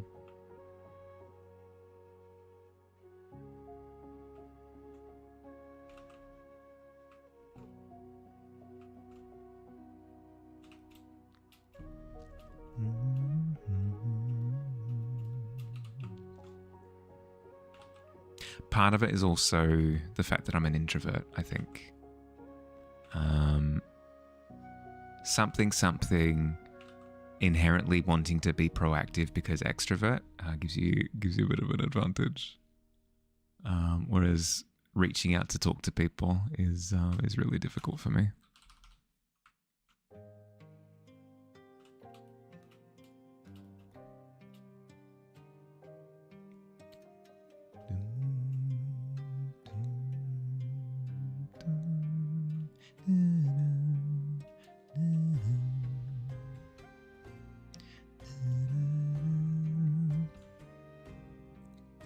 I had to come up with names for 2 rockets. What would they be? For 2 rockets?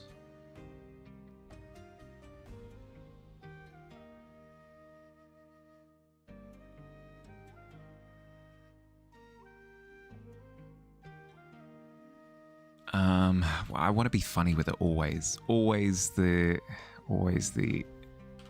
temptation to be funny with it. Why is that the wrong brush? So immediately what comes to mind is cab and lamb, so that you can combine the 2 and call them kablam. But it depends on the tone that you're going for. If you're going for silly, then kablam is my recommendation. If you're not going for silly, then I don't know. Peace and prosperity. Actually, I like that more. Scratch that. Peace and prosperity. There you go. Boom. That's my answer. My name is Pittober. Now officially have usable yellow deck for the Dragon Ball card game. Is it good? Probably not. But it is a deck, and you can use it. Team Rocket. Team Rocket is good. Team Rocket is good. Really good. For the duo. Zoom and Noom. Ooh. Yeah, very, very onomatopoeia. I like a lot. Jesse and Jesse and James the Rockets. Perfect.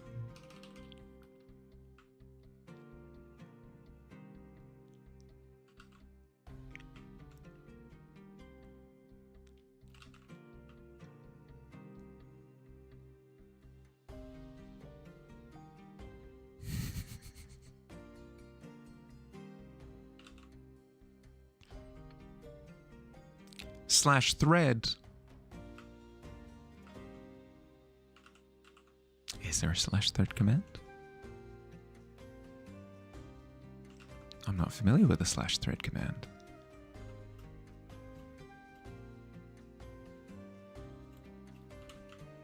On Twitch or real life, threading the conversational needle is quite tough.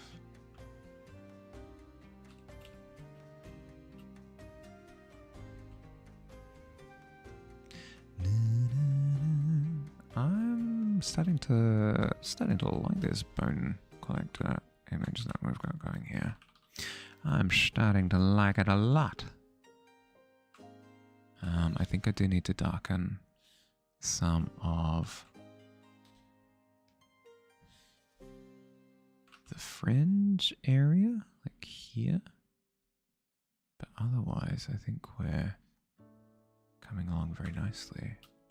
Yeah, yes. Yes.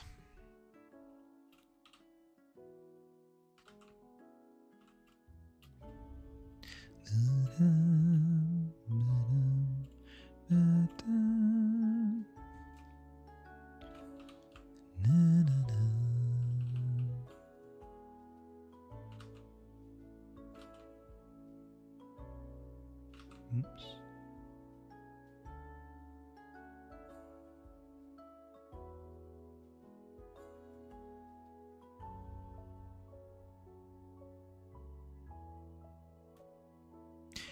Have you found a place to play the Dragon Ball card game? It's good. Because usually you have hobby shops that run tournaments and stuff for different games.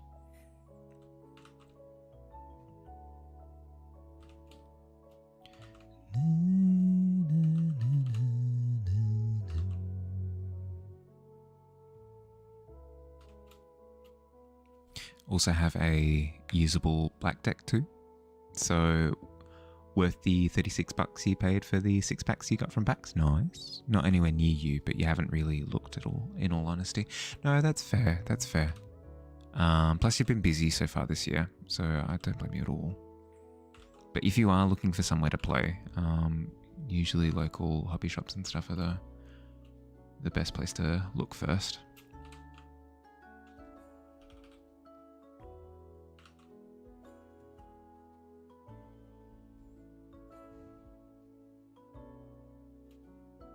Prepare yourself though, because nothing is quite like the first tournament that you go to.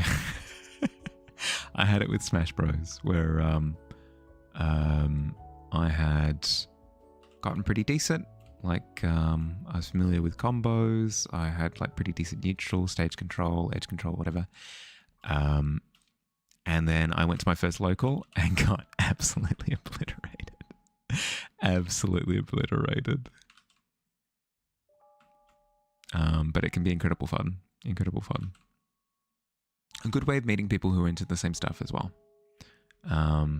I didn't have that experience with Smash Bros in particular, but if you're looking for like-minded people, going to your local hobby shop is a good place to start.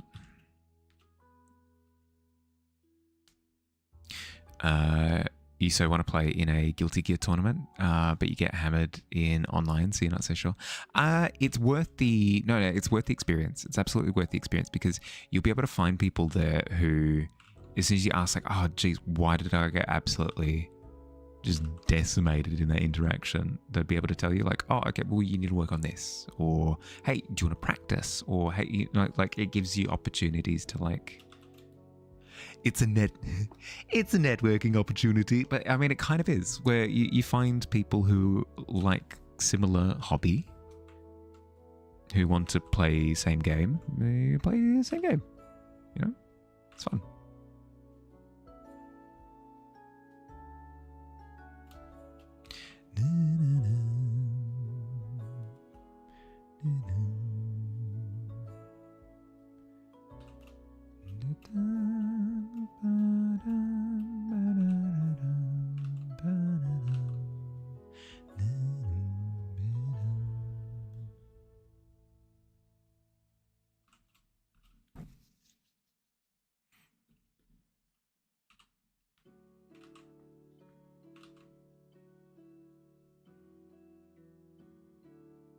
I can't remember for the life of me who suggested the Grim Omen as a magical creature type last time we were doing world building that led to the Bone Collector concept. And that's annoying me. Do you remember who mentioned? I can't remember what term. Was it Fire who mentioned the term? I can't remember. It wasn't the Grim, but it's basically the Grim, where it's just like the black dog that like essentially signifies your death. It's like you're being followed by the Grim Reaper.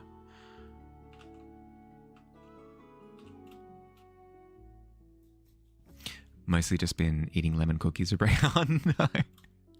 It sounds like a good time. Sounds like an excellent time. One thing for Guilty Gear that you need to learn is neutral point of the game, because you either play defensively or you're trying to poke at them constantly. Yeah.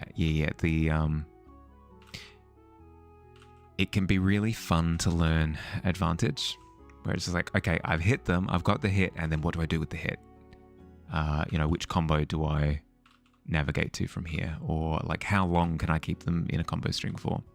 That can be fun, but you can only get there if you win neutral, You could absolutely just win a ton if you've got good neutral. Less likely to be the case if you only have good advantage state, because you're less likely to win neutral interactions. And therefore, you're going to get gypped to death.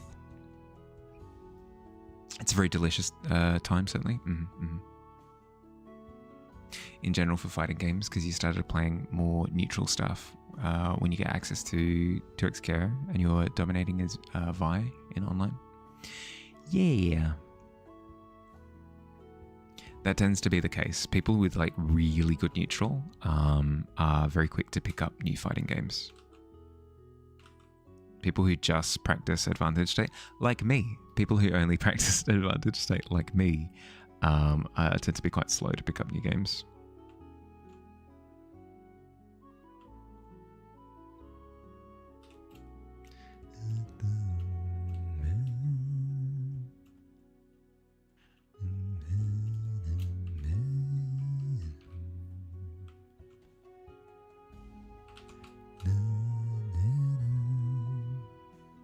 The art style for 2xKO didn't draw you in. Yeah, it's not my cup of tea either. But hey, if more popular, more game, more people have good time, then I'm happy for them. Plus, Vi, you just love in 2xKO. She's a rushdown brawler type character. Oh, for sure. And if you know the kind of characters that you tend to be quite taken by, you can certainly find archetypes that work for you in new games as well. Like if you know that you're a massive grappler player, like you love playing grapplers, and then you see Street Fighter for the first time, you're going to be like, I'm going to play as Zangief and I'm going to have the best time. And you will. That's how that works.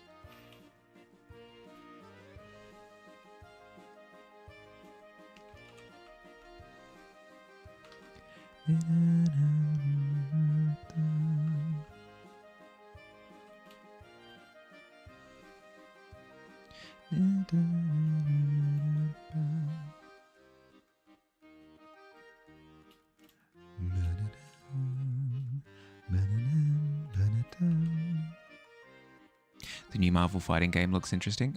Marvel Tokon or whatever it's called. Yeah, it looks interesting. Agreed. I think it'd be too much for me, given that it's 3 versus 3. I struggle to learn one character. One character's moveset, let alone 3 characters. Oh my god. But if you could wrap your head around it, no, that seems like a ton of fun. A ton of fun, yeah.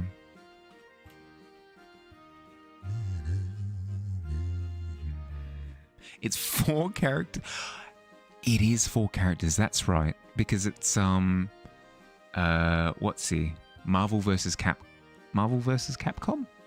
Yeah, Marvel versus Capcom, which is the 3v3, and they were like another one, and then they added the 4th. Yeah. No, 4 versus 4 is just well out of my range.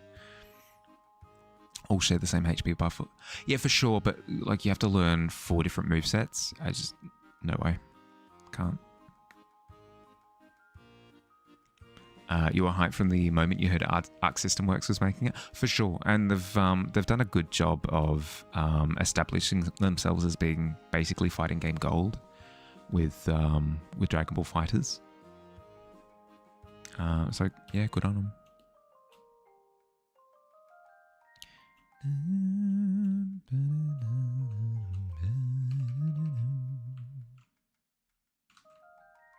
What do you reckon? What's the Bone Collector missing?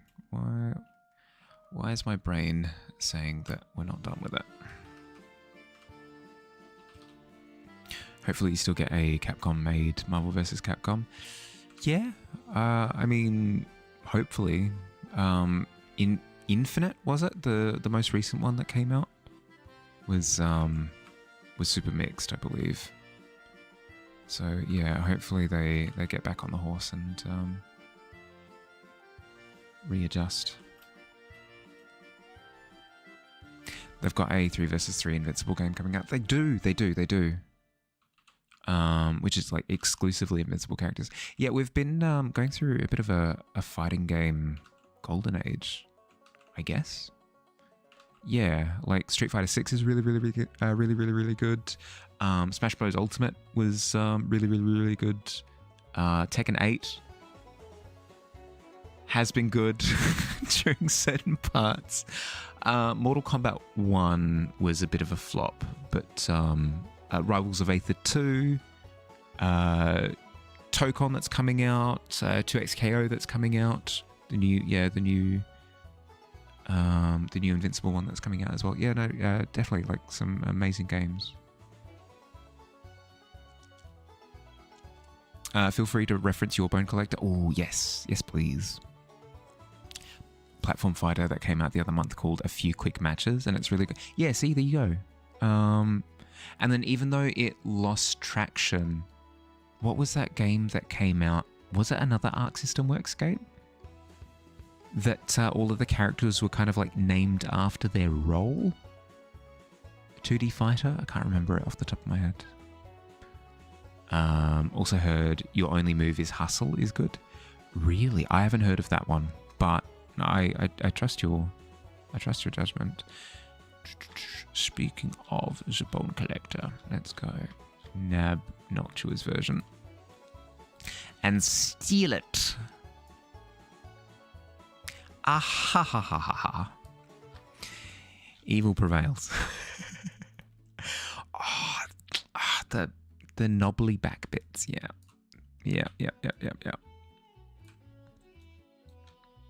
It's so freaking sick.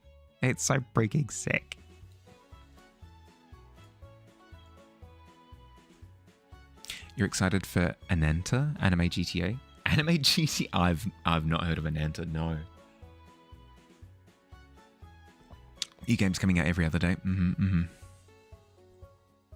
But it's weird. It's almost like we're going through a double A and indie game boom and like renaissance. And then you look over at triple A games and you're like, what's going on with you guys? What are you guys doing? You don't look so hot right now.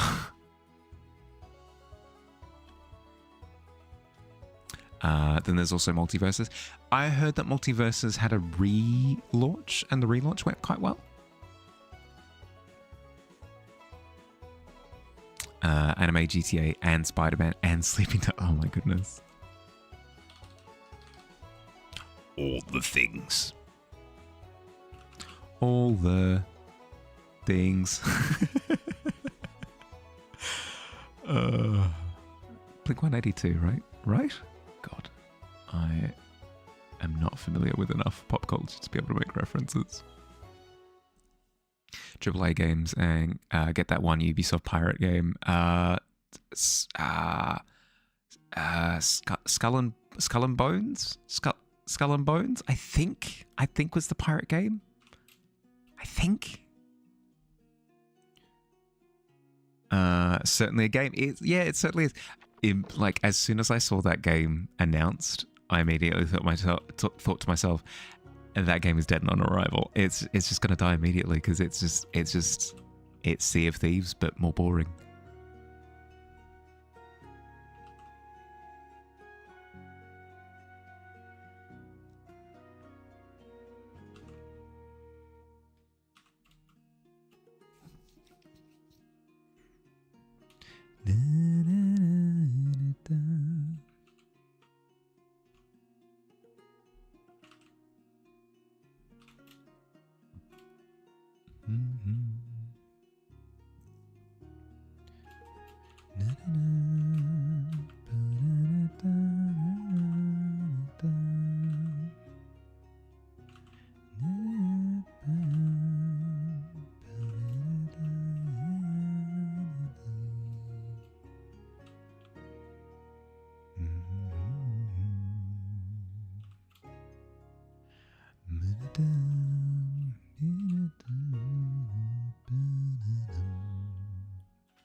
Welcome back.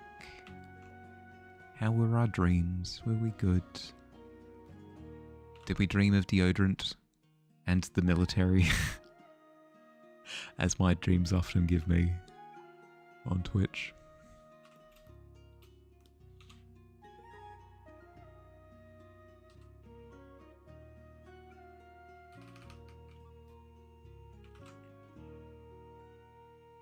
They tried to take on the thieves. They did. They did. To their detriment. Evidently so.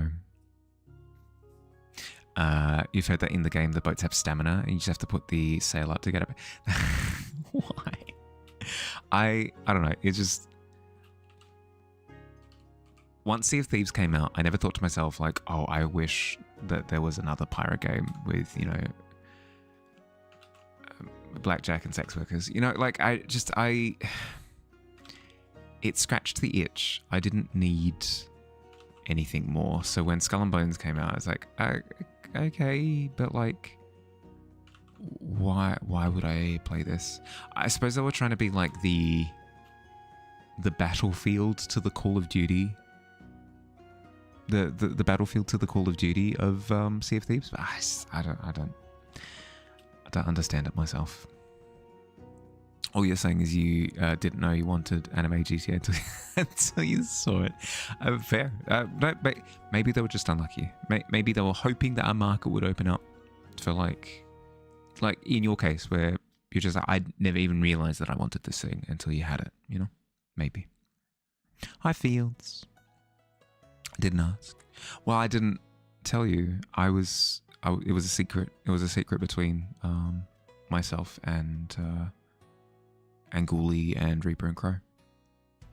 So it was on you for overhearing. Still, it's fair. Honestly, boggles you how these huge studios make games like that, especially when you have very small teams making games like Slay the Spire and Hollow Knight, which are great. It's the difference between passion and a job, right? Where they're kind of forced to squeeze the lemon of creativity, try and see how much juice they can get out. It's tough. It's tough.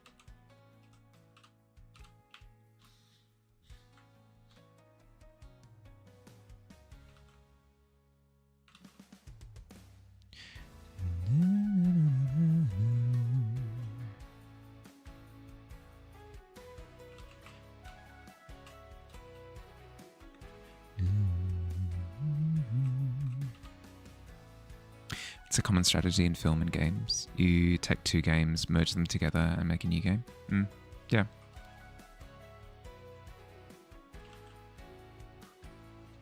Well, that's the thing that makes a lot of the games that you just stated, Slay the Spire, Hollow Knight, it's what makes them special, is the fact that they have been, like, eureka momented, if that makes sense. Like, the creator has been hit with inspiration, and that inspiration has led to an amazing thing. If you could just like produce things that inspiration produce on demand, that's where you tend to find superstars in the industry. And it does not happen often. Take two log lines from popular scripts, merge them, then make a new concept. The level of execution is a different story, yeah. Even Hollow Knight is a Metroidvania built off the back of other games. It's just built with a fine execution and passion. Yeah, yep. But also, like, I think you'll find that the biggest draw of Hollow Knight is that it has vision, you know? Where maybe the concept of the gameplay isn't the most unique thing in the world.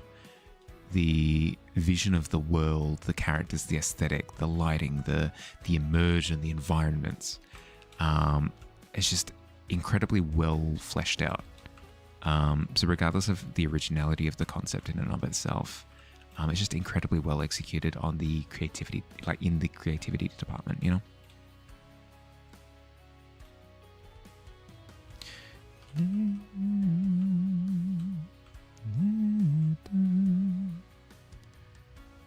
You inherited a 99.9% pure silver necklace today. Hot damn. Did it burn when you touched your skin? When it touched your skin? Because you are a vampire, I guess is where I was going with that.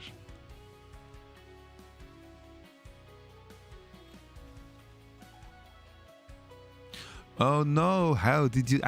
how did you know? Well, you suspended yourself from the ceiling whenever you slept. And you kept saying, I want to suck your blood. Basically at every opportunity. So you gave yourself away on that one.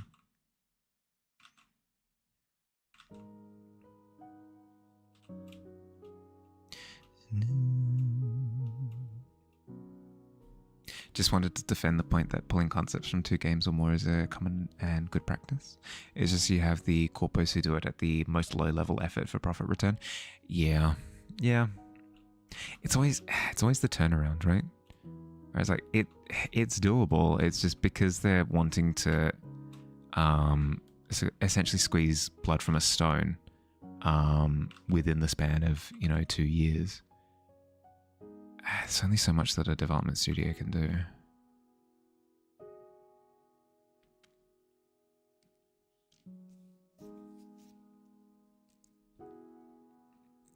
Might you come into... Yeah, please, no, walk into the tavern, not a problem.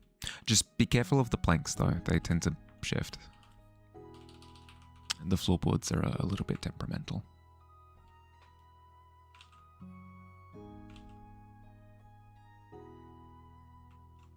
I've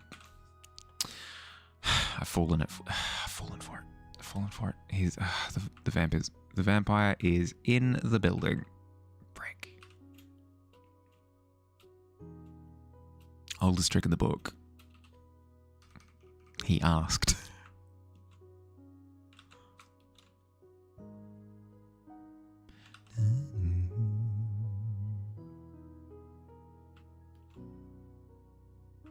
How are you, Fields? How's your day been?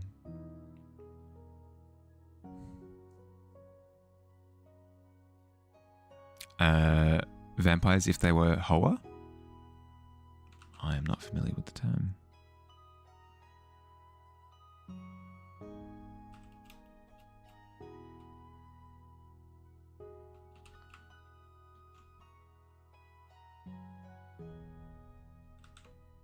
HOA?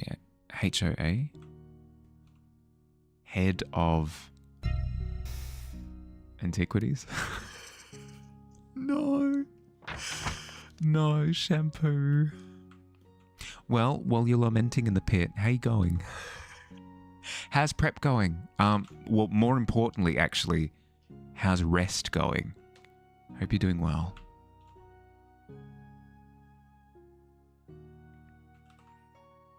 Homeowners Association, of course.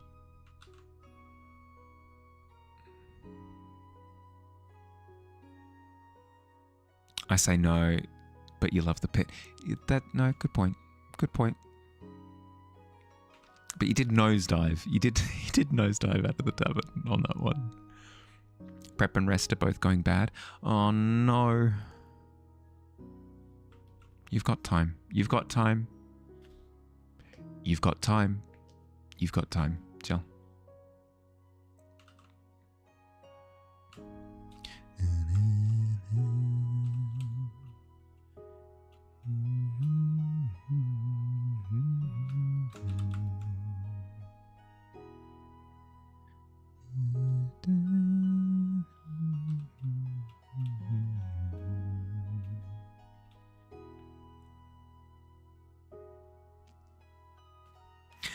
This shampoo has no conditioner in it. Tastes awful.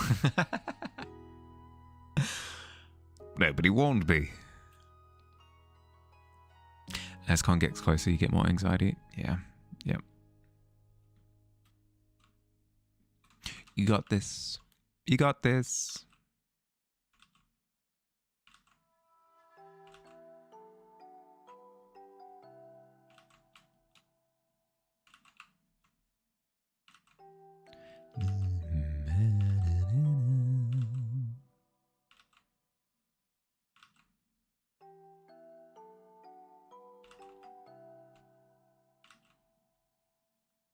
Why are you doing this? No one wants your art.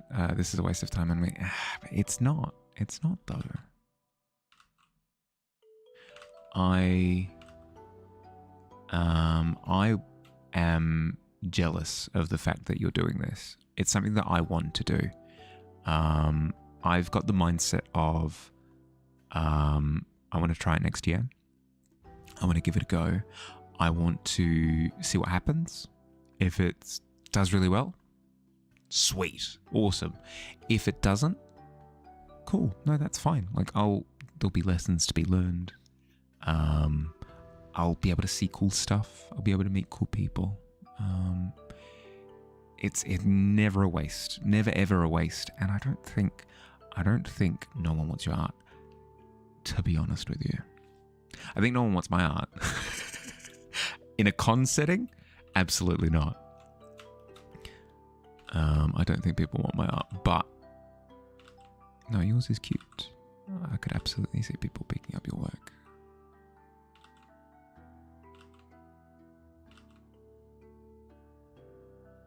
You got this.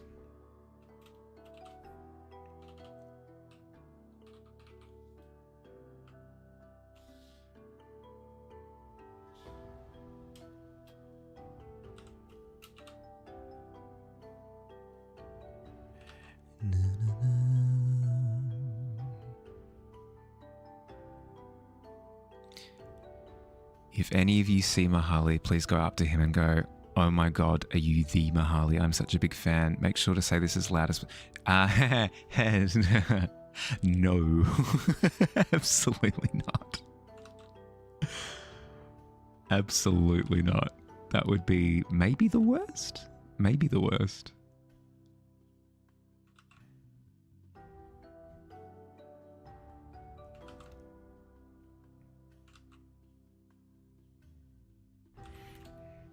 You can say, "Hello, Bahali. It's nice to meet you," and like cordial handshake or fist bump. But making a scene is maybe the worst thing. Maybe the worst thing you could possibly do.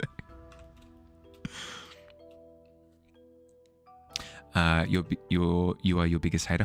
We all are. We all are our biggest haters. Yes, yeah.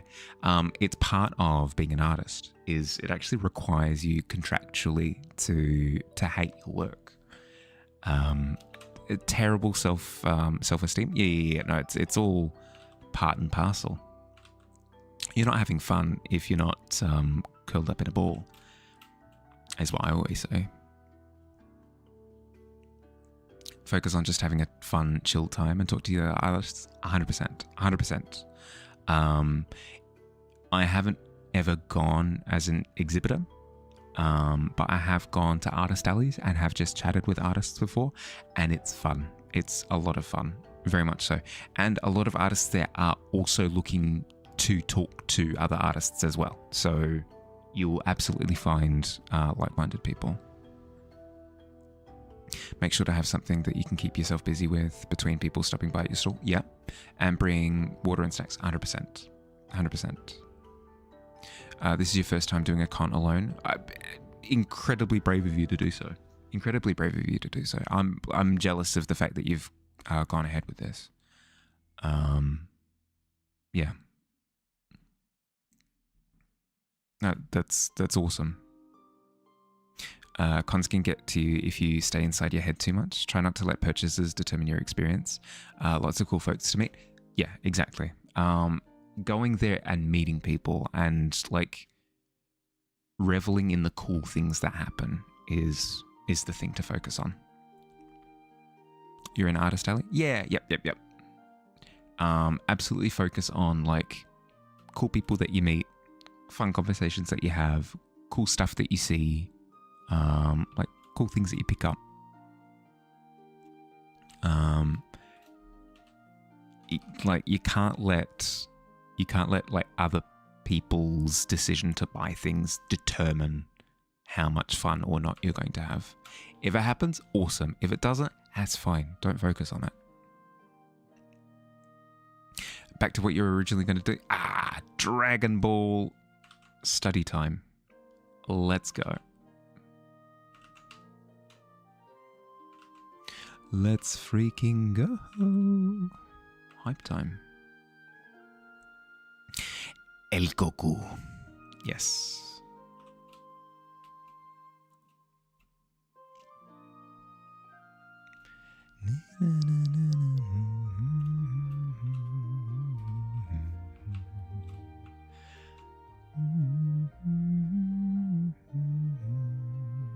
Made friends with most of the people you were seated next to in your artist alley. Yes, yes. Well, I mean, it's that thing that I was saying before about video game tournaments, right? Going down to your local and playing Guilty Gear or Smash Bros. Or whatever you're playing. That's the thing to focus on. Don't focus on, like, do I win the tournament? Do I get top 5 or whatever? Once you've gotten to, like, a few tournaments, you can maybe, like, adjust your expectations a little bit based on how previous tournaments have gone. But going to your first tournament, just revel in the experience in and of itself, you know? Try to not be in your head. Day 1 is 11 hours in AA. You might need to break that down for me. Sorry. It's been a long weekend. My ability to decipher is not as in its tip-top shape as it could be. You'll have to draw L cell. Oh, sounds horrible. It does. It does actually.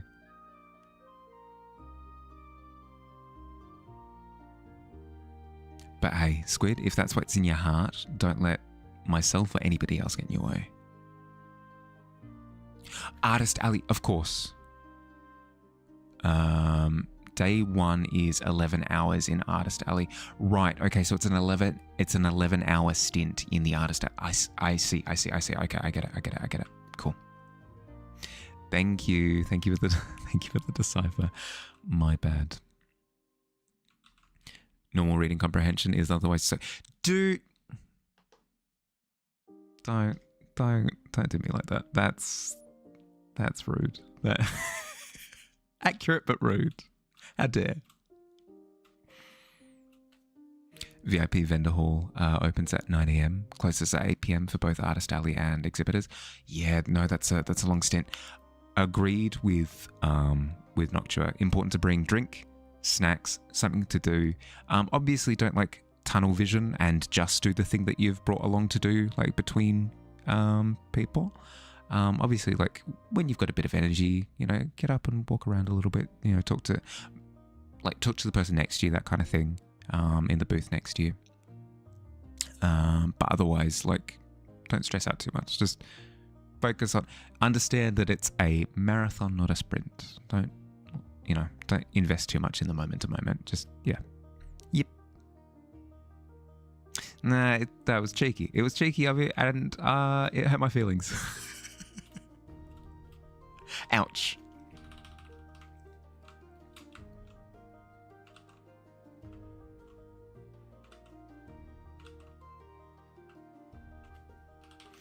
All in all, focus on the good things. I guess.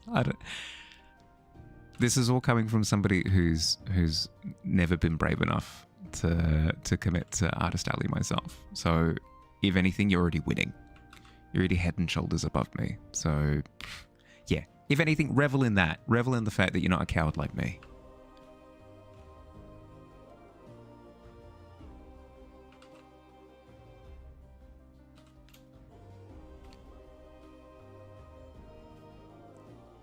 Guards evict them from the tavern. Yeah, exactly. They have done the bullying.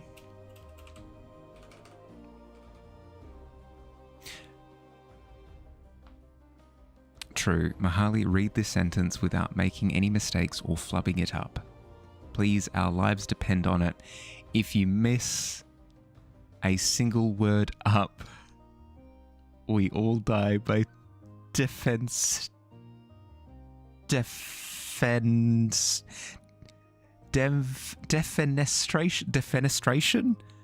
immolation, or some other big word. I've never seen defenestration before, and everyone's dead. I've killed everyone. Everyone's dead. It's all on me. I immediately flubbed it on mess a single word up. I thought you were going to say miss a single word. That was me anticipating too much. Killed us all. No, everyone's dead, and it's on me. More potions than the grandpa. Oh, frick. Only seen Immolation in Slay the Spire. Yeah. That probably would be where I'm familiar with it from as well.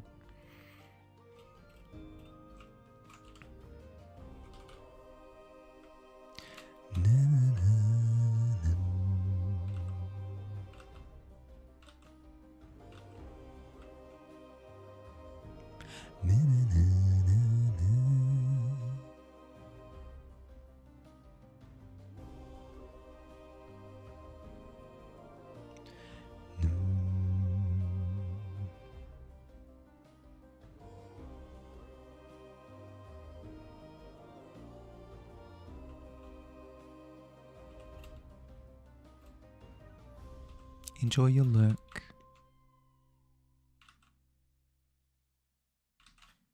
What layer are you? Oh, frick.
What game do you know that has slap competitions? You do.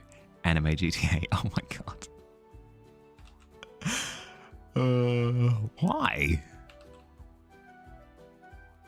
That's very funny though. I mean, we were just talking about filling a niche, right? Where I felt that Skull and Bones didn't fill any particular niche. It was just kind of just Sea of Thieves again, but different.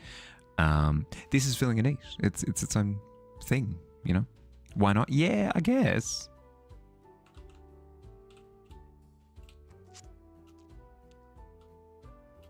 People laughed when the first fighting game was created. So this is the next step up, probably.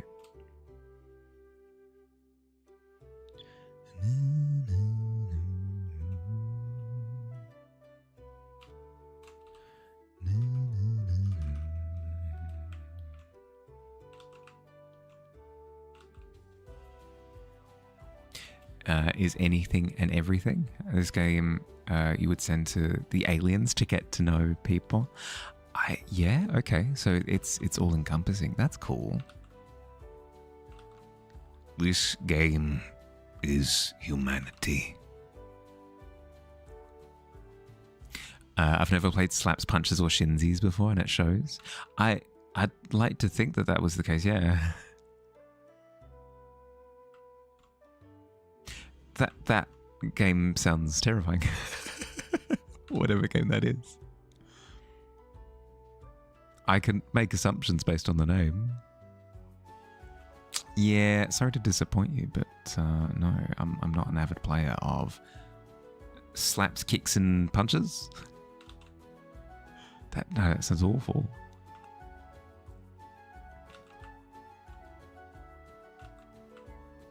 I got in one fight, I think throughout my entire schooling, I got involved in a fight once, and nothing really happened.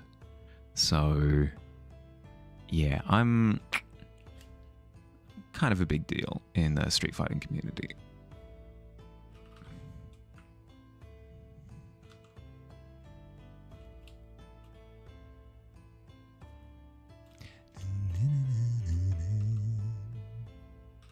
I should stop scratching at the same spot over and over and over again and actually line this up properly.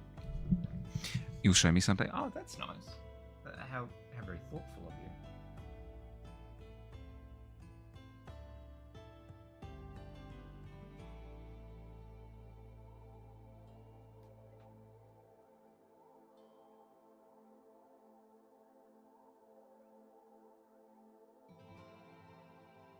Rick. Oops.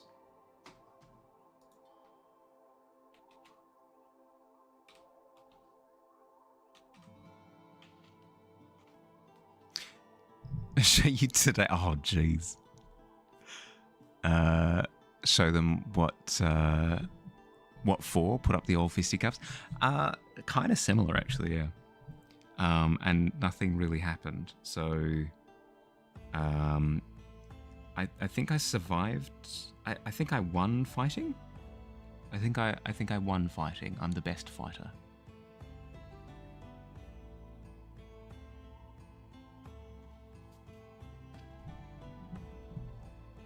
Sent a trailer. That'll. Okay. I'll give it a watch a little bit later. I'm incredibly boring when it comes to GTA style games. My cousin had a copy of GTA 4, and I would go around and adhere to all the road rules. So I'm actually not joking. I would go around and stop at red lights. I wouldn't push past other cars. I don't know. As soon as it's in a simulated city and it's not like a racing game where you're bumping into people, there was I don't know, a sense of decorum and stuff. I don't know. I'm freaking lame.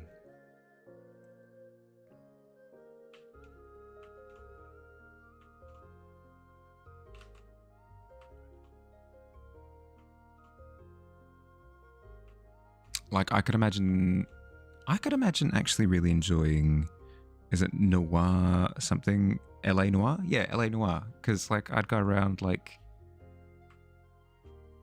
if there's a turn signal button, that would be fun. I'd be a little being a detective simulator, dun dun dun dun, grabbing a coffee in the morning. Won by disqualification. I mean,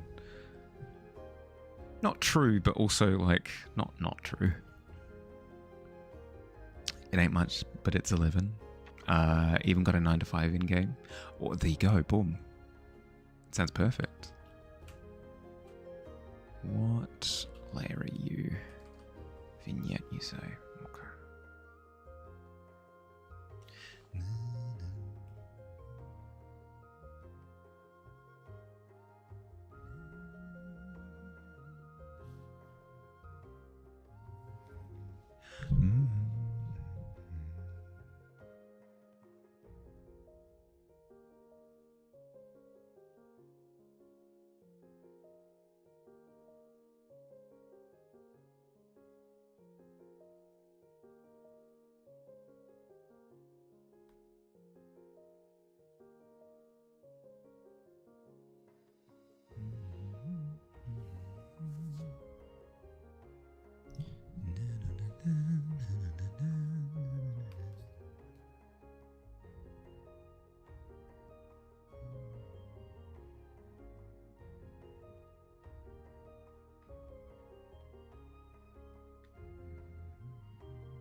How do I Alt click?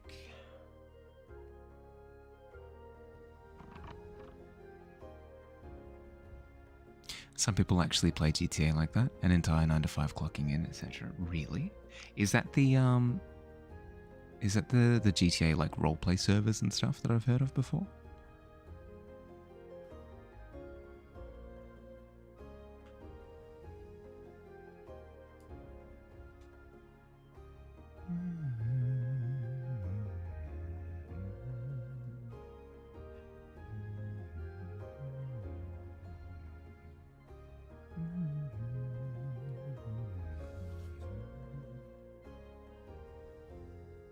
Yeah, the IP. Yeah, okay.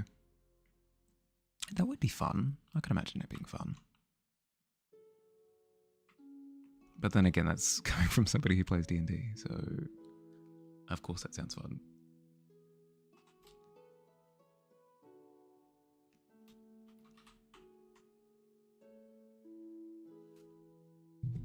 You're too invested in art to GT, lost in a game like that. Yeah, that's kind of where I'm at. Where I was having a whinge to a buddy of mine yesterday that I don't have time to play games like I used to. And it's a good problem to have in the sense that like I'm enjoying what I'm doing, but still, yeah, it feels like certain things are missed.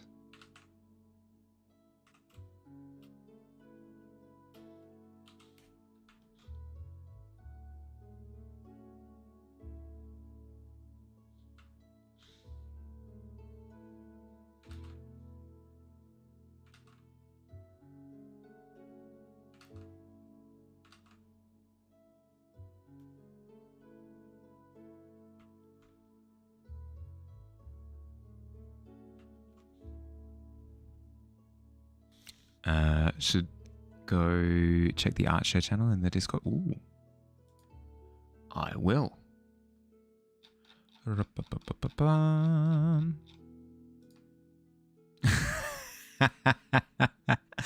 Brace yourselves for bright white light. My eyes. It's mustachioed cell. Brilliant, brilliant. So I see the studies are going well. Active creating brings so much more joy. But when a quality game drops, breath of fresh air. Yes, yeah, 100%. 100%. Like, painting just like hits a deeper feeling.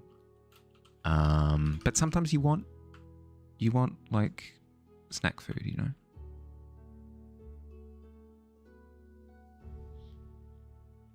El Perfecto cell. Oh, dearie dear.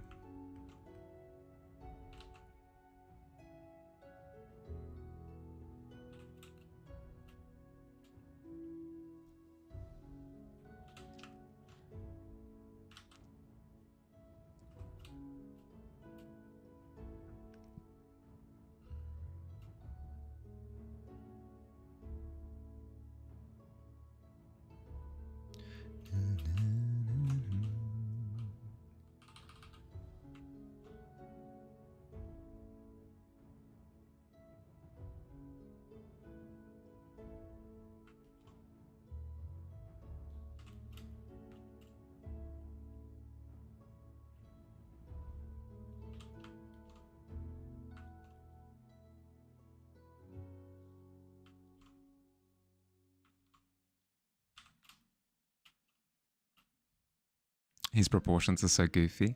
I mean, you're not gonna like knock it out of the park on the first attempt necessarily. One thing you've noticed, as in like Cell fundamentally, but I mean that's kind of Toriyama's style, right? Is that he like messes with body proportions, with anatomy.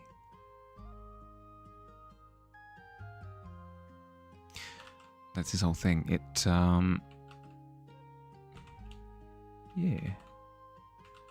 Don't even get me started on like JoJo characters, because it can get even more ridiculous. It can.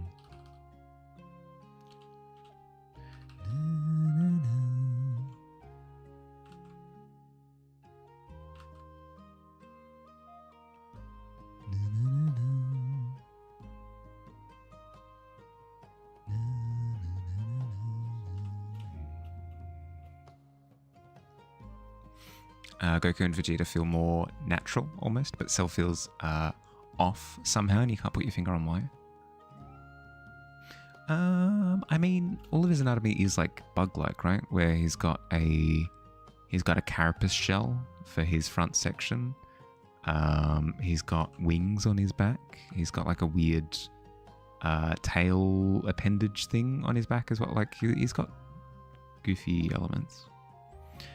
He doesn't have ears in the traditional sense. He's got a weird like beetle head helmet thing. I don't think you're working with your average character design.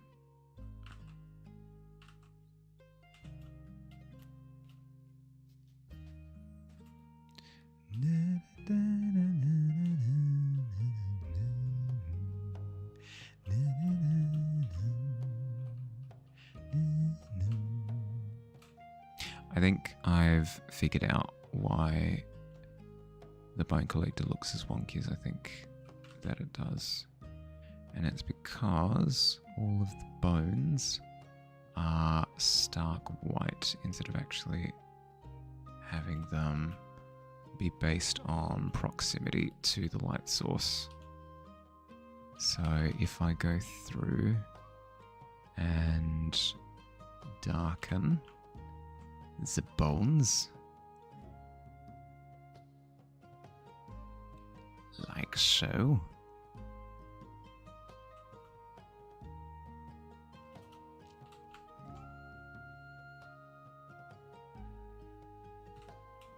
in theory, yeah, that's cleaned things up. That's cleaned things up. Nice. Okay, cool. Let's continue down that thread then. We darken the bones, and then we only really have the really frontmost sections of the bone in that stark white, which brings them forward and puts the rest of the bones backwards. I like to see it. Perfect.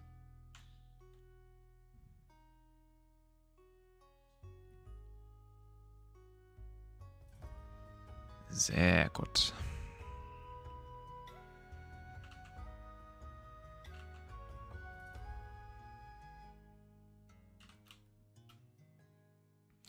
Yes, yes. I like that. I liken what I see with my face. He's gone German. Mein Gott.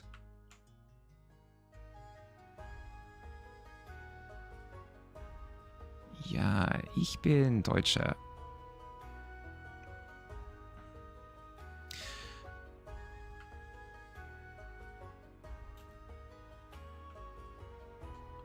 Obwohl mein Deutsch ist nicht so gut.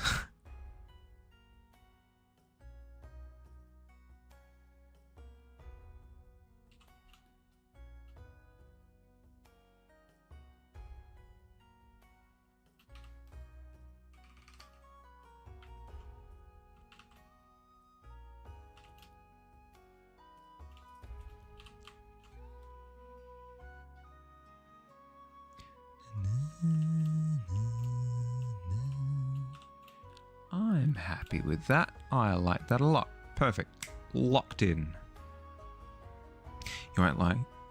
You all of a sudden got obsessed with Dragon Ball again after you played Genshin Squadra, which is like a Dragon Ball MOBA kind of game. It's actually really fun. I don't see there being a problem with that.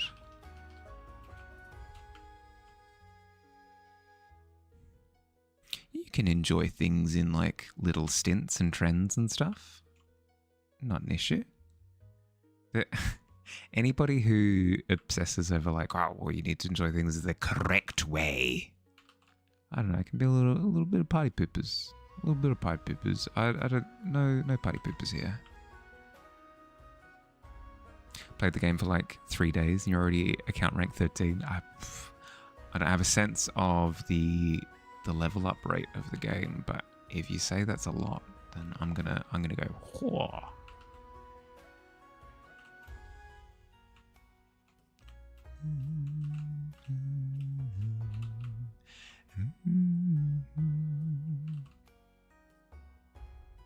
means you've upgraded multiple of your characters 13 times. Yeah, fair.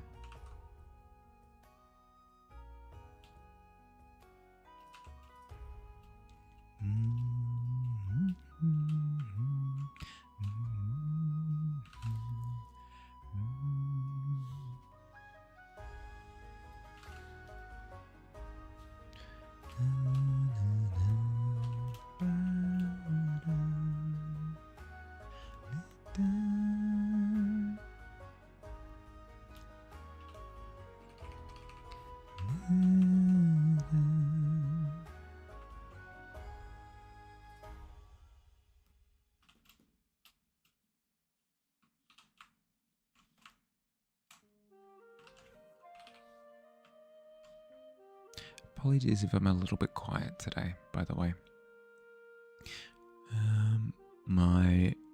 My brain is spent. I'm just kind of, I'm reveling in just doing painting and catching up with you guys. I'm vibing. That's what the kids say, right? I'm vibing out. I'm mad vibing, right? First day you decided to play as a joke, and now you're trying to learn the fundamentals of the game. I don't see anything wrong with that. Of course, no worries. Yeah, we're vibing. Okay, excellent. Hey, hello, fellow goblins. Sorry, how do you do, fellow goblins? That's the term. Okay, happy with that.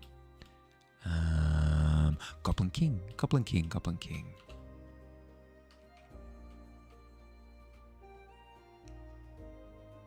Pittober's been sitting in your lap for the past 2 hours and 45 minutes of stream. You didn't realize.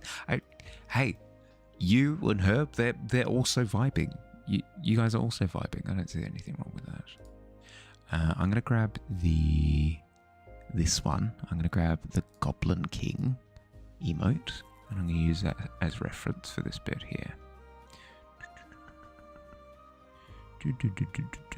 This one, please don't. Breaking open on the wrong screen. Socials. Assets. Emotes. This one. Perfect. Zip. Beautiful. In all of his glory.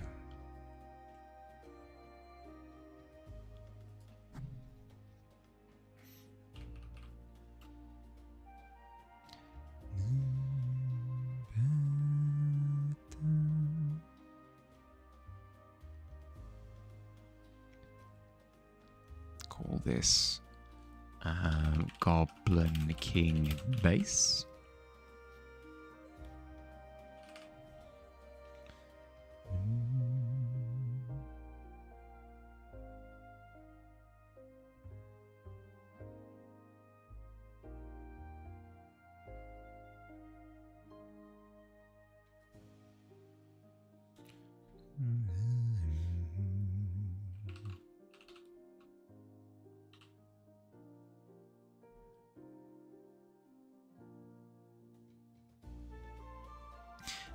Shape his head like a gourd.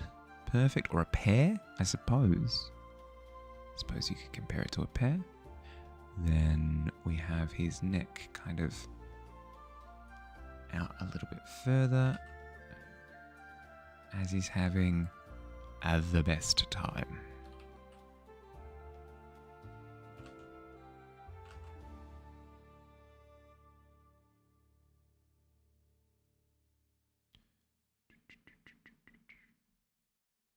You put your left ear in, you put your left ear out, you put your left ear in, and you shake it all about.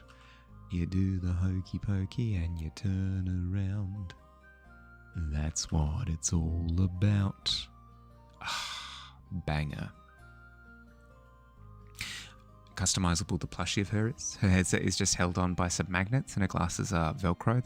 That's so cool. Jacket comes off, but you don't know what that's meant to be a thing. Right, okay. Well, I suppose it would be if you wanted to give her different outfits and stuff, yeah. I could see that being a thing. What's up, nerds? Billy's... Oh, hello, Billy. Burst through the wall. Oh, wow, just like the Kool-Aid man. Oh, yeah, Billy says. Hi, Billy. Welcome, welcome.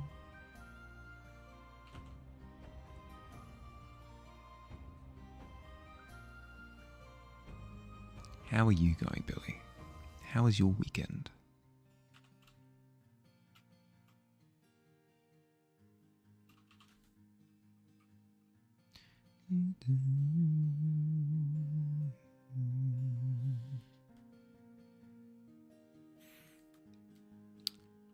Gonna need an extension in your art quest. Oh, fair. Fair. All good.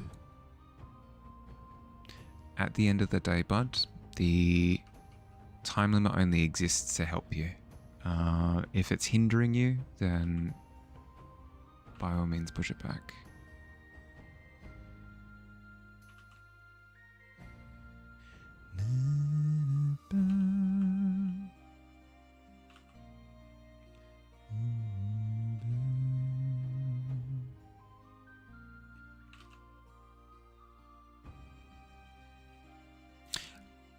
Your art quest. No, you're good, Squid. You're good. You've got time. If you want to check the details of it, Squid, the details will be on the Discord. Your art quest is probably on hiatus until school is over. Oh, good. No stress whatsoever. You're at like the end of the year. Yeah, all good. Not hindering, just haven't started it yet. No, you'll have fun with it. You just need to set aside time. Yeah. Not a problem. Not a problem at all.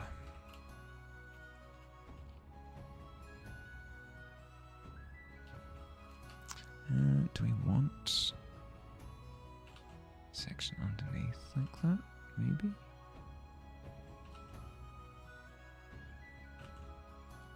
Like that, perhaps?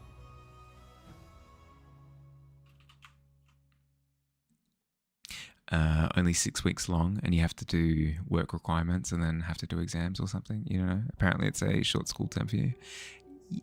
Is it? Well, you guys usually finish in November, I think, from memory. Back when school was a thing. So yeah, no, it not long. You got this, easy. After exams are over, you have a week of Year 12 Kickstart. Right.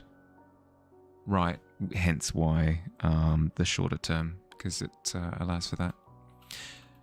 Well, just make sure that you're giving yourself enough time to do exam prep and stuff, and then you should be good. Even if exams are off on the horizon somewhere, it's best to get ahead of the ball.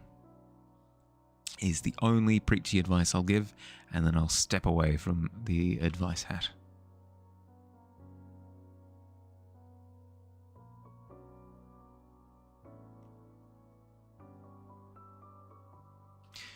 I will step away from it.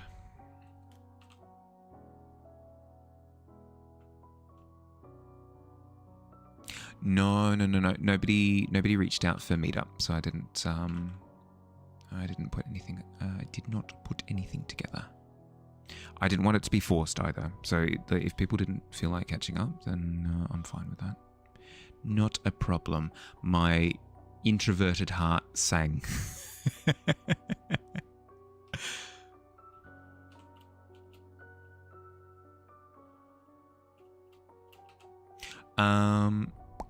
But Billy, you remember the streamer Sunshine, where she does those children's book illustrations, and she dresses up in dresses and she's got a crown on for her streams. I saw her at PAX. It was really cool. It was really cool. She looked incredibly busy at the time, so I didn't want to say anything, but it was really cool to see her in person. Yeah, that was fun. I had a good time.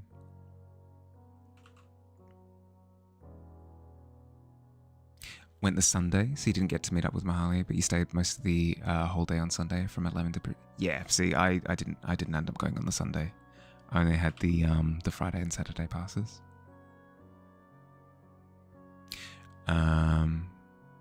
Sorry if I'm repeating. No, not at all. What else did I get up to?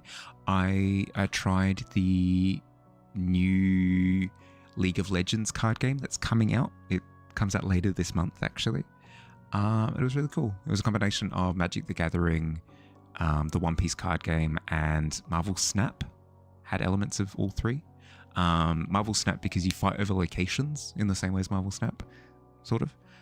Where if you stay in a location for long enough, you get like bonuses and stuff, and that's actually how you score, is like how many locations that you capture throughout the game. Video game or physical game? Physical game, yeah. We got a learn how to play deck, and then we got a cool promo card as well, which will be fun to have. That was the big one.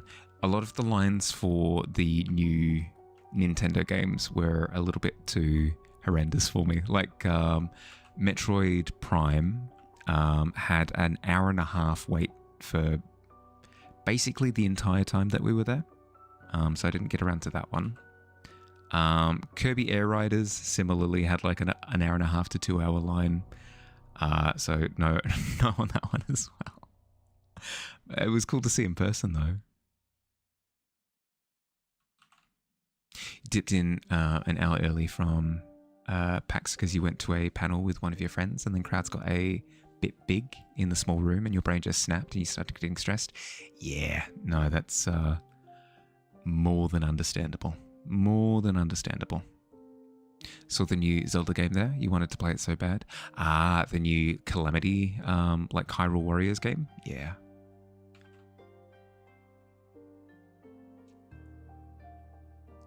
I spent quite a bit of time learning about keyboards actually while I was at PAX. I like the idea of building myself a new one because I've had this Steel Series 1, basically brand new fresh out of the box, haven't done anything with it, no alterations whatsoever, and it does the job. But I spend 90% of my day looking at it. I'd prefer if I had something a little bit nicer, if I possibly could. It's not too expensive to do either. So I tried out keys, got a sense of different levers in the keys, like make different noises and feel different and stuff. It was fun. Every time you and your friends walked past the Nintendo area, one of your friends just went, "Please don't sue me." Can highly recommend the MX Master Keys. What was the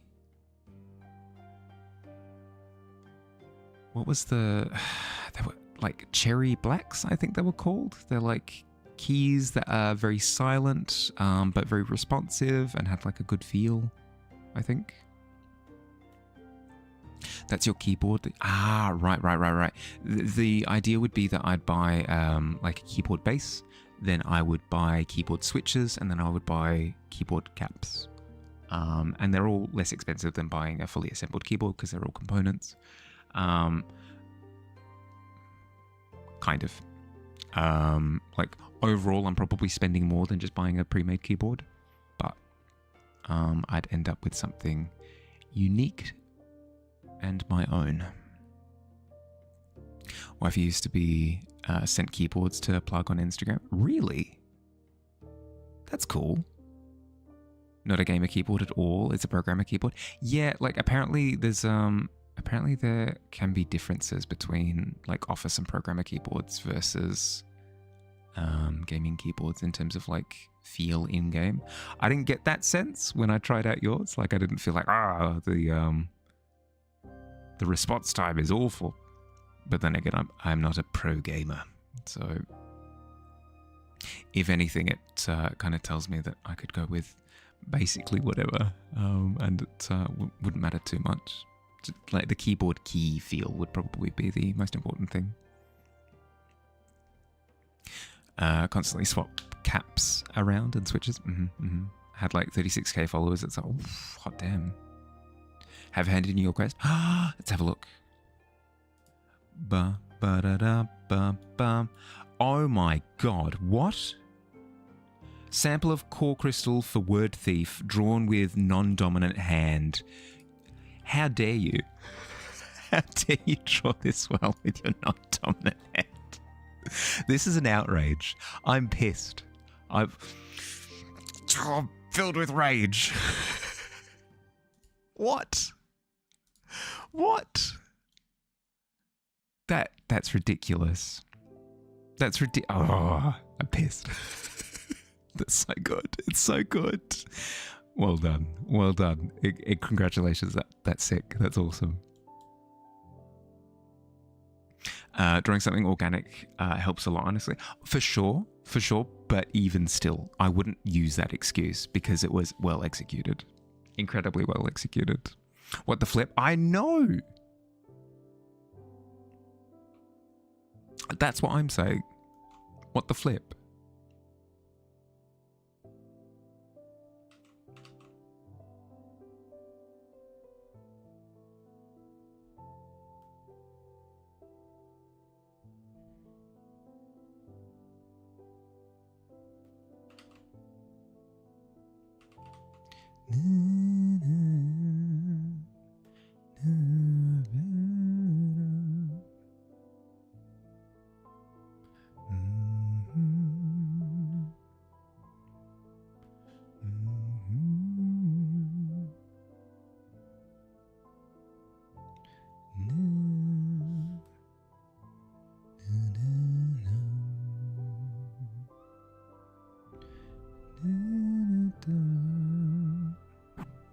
Can also get away with a lot when you still have the knowledge of color and light and such, have when drawing normally. Yeah, no, that's fair. Actually, yeah, that is a good point. My line art sucks, and I can save it using fundamentals. Yeah. No, I can see that. I can see that. That's a good point. Still incredibly impressive. Incredibly impressive, and I'll ban anyone who says otherwise.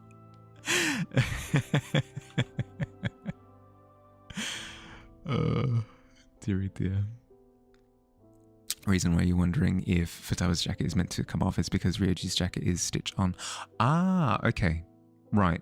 Presumably it's the same maker of both. Interesting. Yeah, I don't know. It's a cool feature to have, as I said, in case you do want to change the outfit of the character. Have them equipped in different, like, outfits from the game. Or heck, just have them wear, like, I don't know, a Grim Reaper robe if you wanted to. You know, entirely up to you. Hinders it looking like a 4-year-old drawing? Yeah, fair. Yeah, especially when I'm drawing, 100%.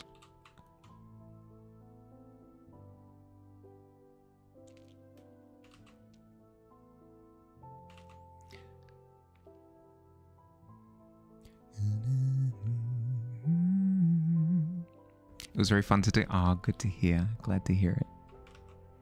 Glad to hear it.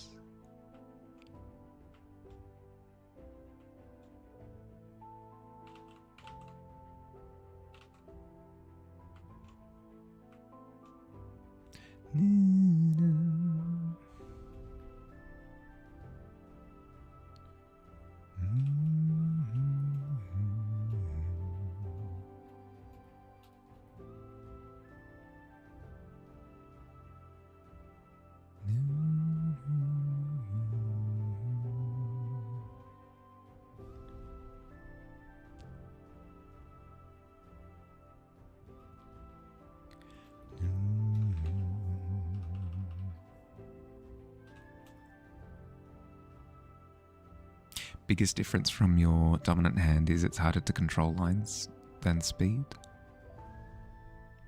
And then speed. Yeah, okay. Yeah, no, that makes sense. Pen control is most definitely a thing that has to be built up over time, so it makes sense that it would be lacking to begin with. Company that made the plushies was a company called Sanshi? Right, okay, yeah, so it was.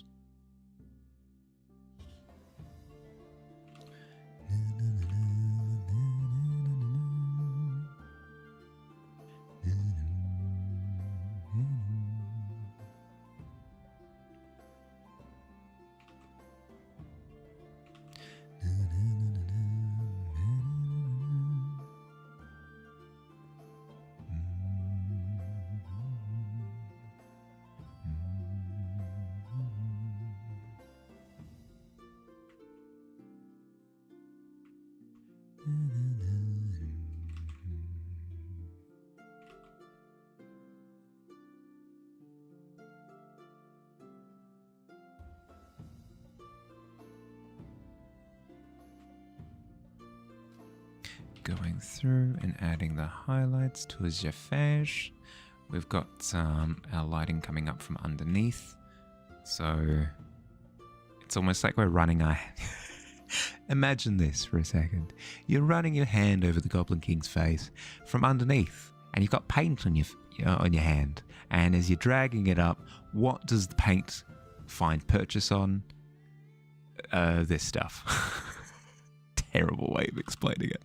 Absolutely freaking awful way of explaining it. No, not mid-awful explanation. Frick.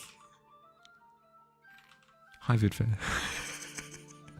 Hi, Vidfair. Hi. Welcome, welcome. How you going? Welcome in.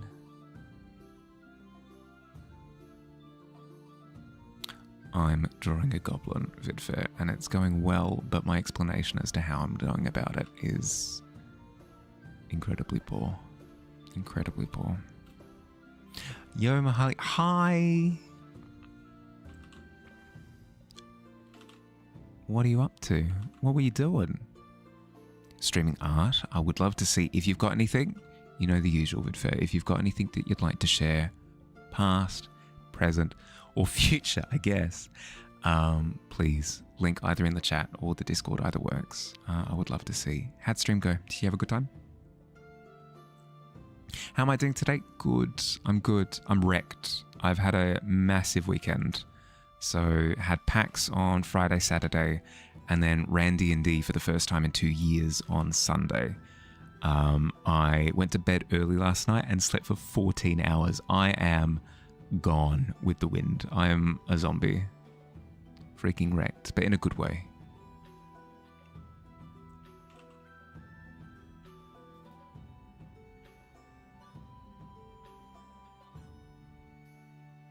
Still working on your necromancer. Shared it here before, posting on social. Yeah, yes please.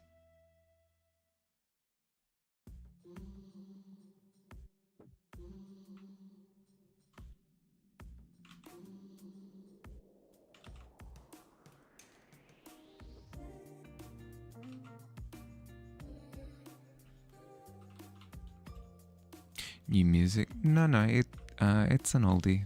It's just it's buried in a playlist, so it's buried in the stream playlist, so it doesn't come up too often.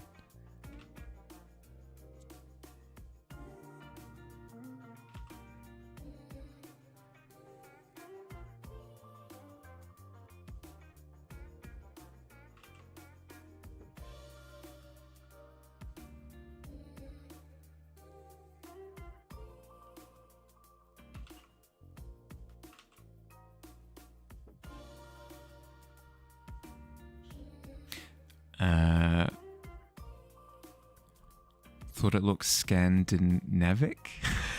I've never heard that term before.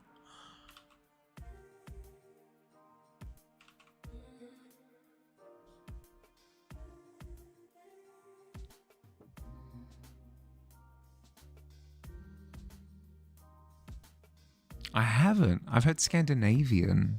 Scandinavic is a new spin that I haven't been privy to.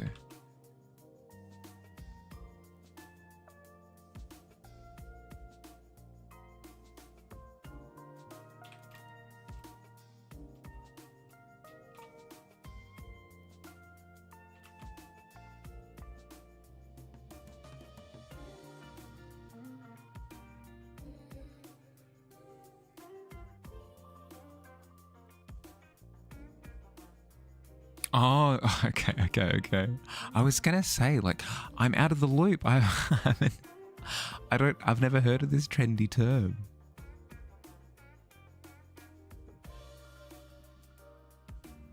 Skandinavisk? Ooh.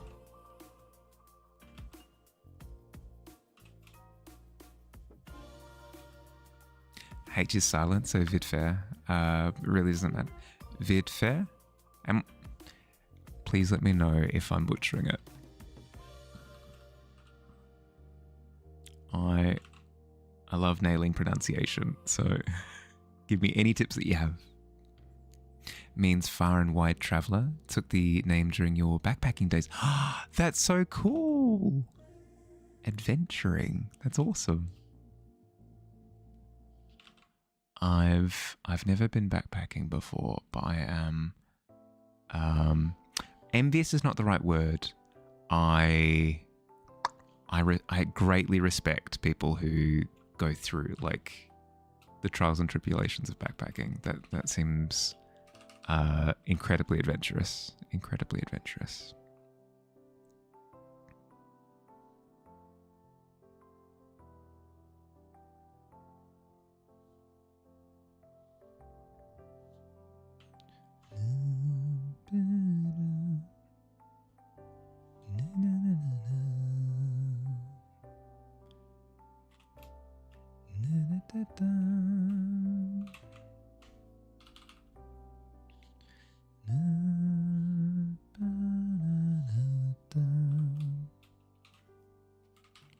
Okay. Just go through and add some shadow on the top lip, given that that bottom lip is obscuring that bit there. Then a bit of shadow above the nose, because the nose is a big schnoz, big honking schnoz. Then the cheek there would be obscuring a bit of light up there as well.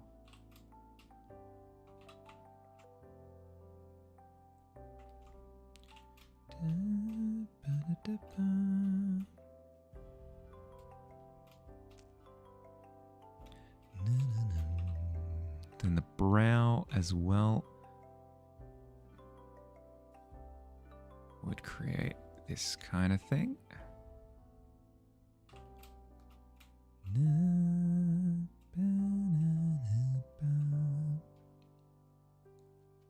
Keep buying Persona 5 plushies. Your PAX 2035, you'll have the entire group of Phantom Thieves, and your mother would probably not be happy with you. I mean, by 2035, you're out there in the world, and nobody can tell you nothing unless you're doing crimes, in which case people can tell you something, and that's usually you're under arrest. Please come with me. Don't do crimes. Remember, kids, don't do crimes.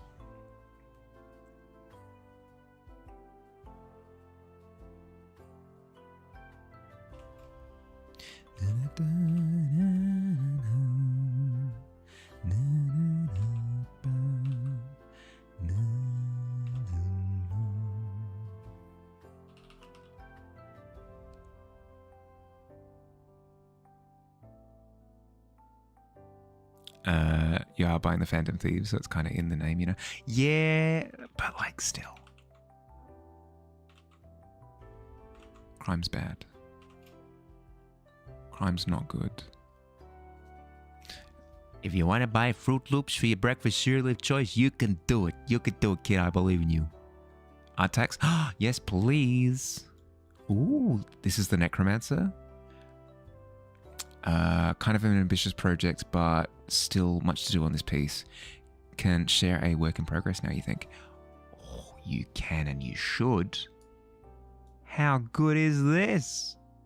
How good is this? Very picturesque. Very straight out of a medieval tome. That's awesome. That's so good. That you can see that, right?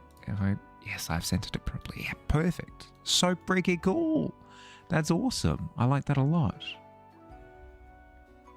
That's so good. The moon, perfect. Perfectly placed. It pops the silhouette of the character magnificently, and that it frames the trees so nice. It's so brilliant good. That's so good. And then I love the style, obviously. I mean, like, how could I not love the style? It's potatoes and gravy, you know? Peas and carrots. Mahali and medieval fantasy illustrations. It's so good. I love it. I love it. It's awesome. That's so good. If this interests you, and of course it does, go follow VidFair. It's awesome. Still much to fix and tricks. As there always is. As there always is. But it's looking fantastic. But legit, that was one of your early first solo purchases, was a box of Fruit Loops. Hell yeah. And you placed your flag in the ground in that moment of individuality. Hello, Goblin. Hi. What? You gonna come hang out? Excellent. Everyone say hi, Goblin. Everyone say hi, Goblin. Hi.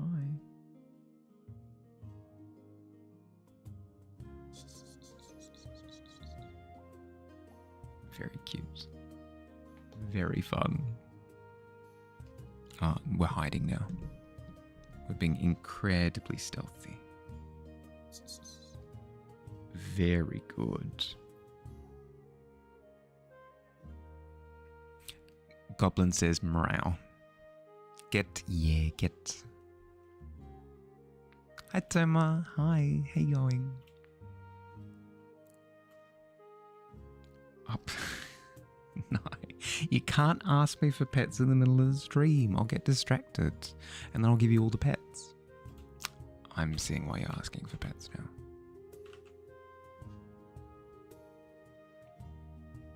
Hi. Hi. How you going, Tom? How was your weekend? Did you have a good one?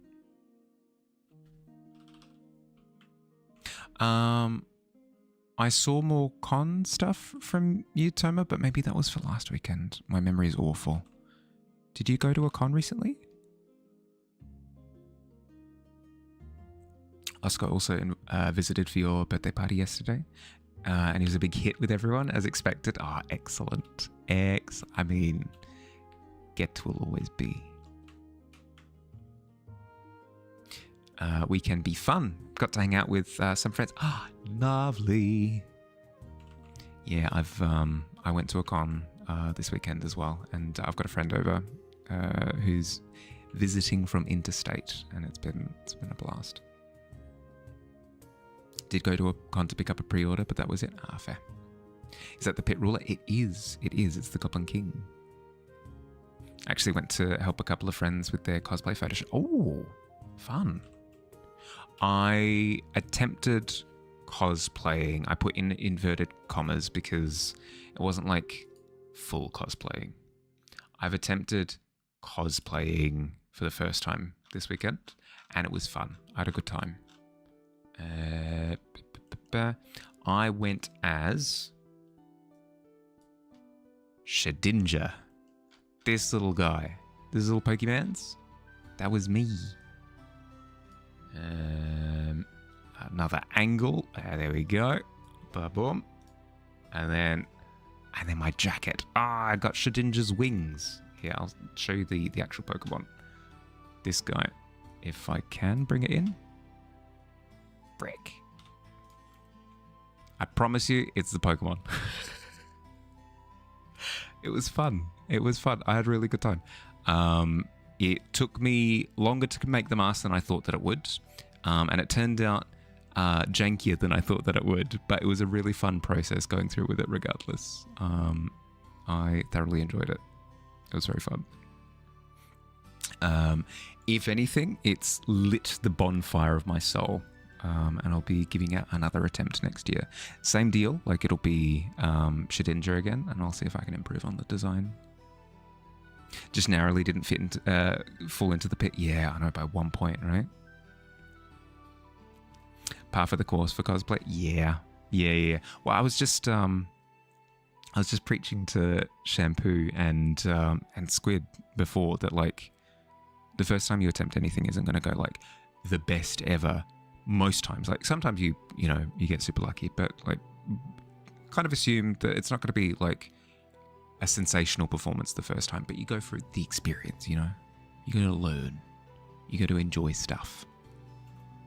And I did learn and enjoy stuff, and I shall return stronger than ever on the next occasion. Oh, excellent, Billy. Well avoided. We've got a few new people in, actually. I should probably explain what I'm working on at the moment. I am working on an infographic of the pit. You know this pit? That one? This is an infographic that explains what the pit is and how it works and that sort of thing. So we've got the tavern up here. This is where we are currently. All of us. We're enjoying drinks and banter in the tavern up here. This little graphic over here on the right explains that the floorboards are cursed, and if you roll your perception poorly, you might fall through some of the boards that like slip out of the way. And if you do, you fall down through here. It's quite the fall. Into the pit. Oh, itchy eyeball. But yeah, a couple of people have asked in the past, like, oh, Bahali, what is the pit? Where is the pit? How does the pit work? So putting this together is like a little... Plus it's Pittober, you know? I feel as though it's only fair that I do a pit image like this for Pittober. The pit is the pit. Exactly. And I feel as though I can say, the pit is the pit, and then show them this. And that should help. That should help immensely.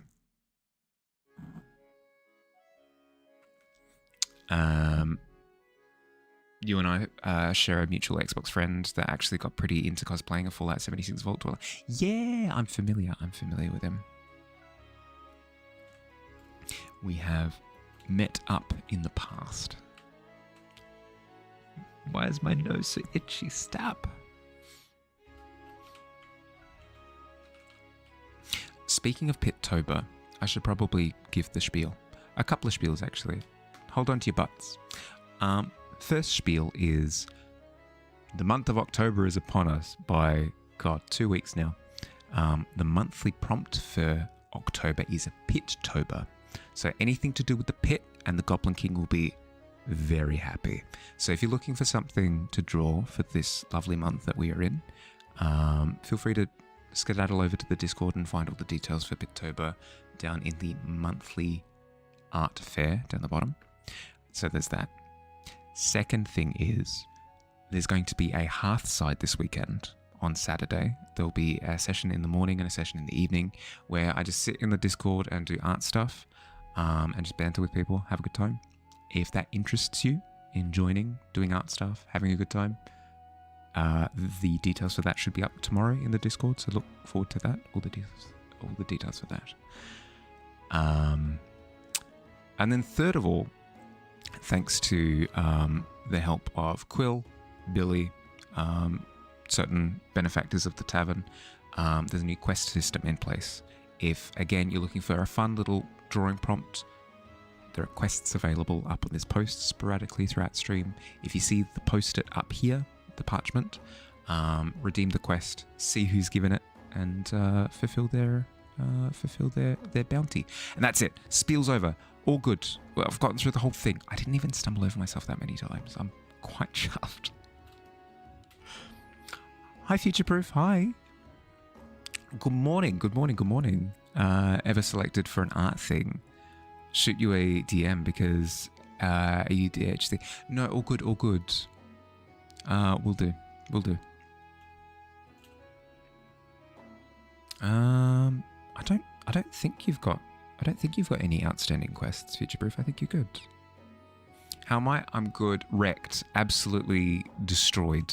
You know that picture of Yamcha where he's been like exploded by, is it a Cyberman, and he's like dead in the crater? That's me. But in a good way. I had a full-on weekend with going to PAX and running D&D for the first time in 2 years. So I'm completely wrecked, but satisfied, satiated. It's like I've had a really good sandwich, you know? I've got this expression on my face right now. So I'm doing well. Doing really well. Yourself? How are you? Night session crew. Let's go. Let's freaking go. Found 2 cats in the country last night.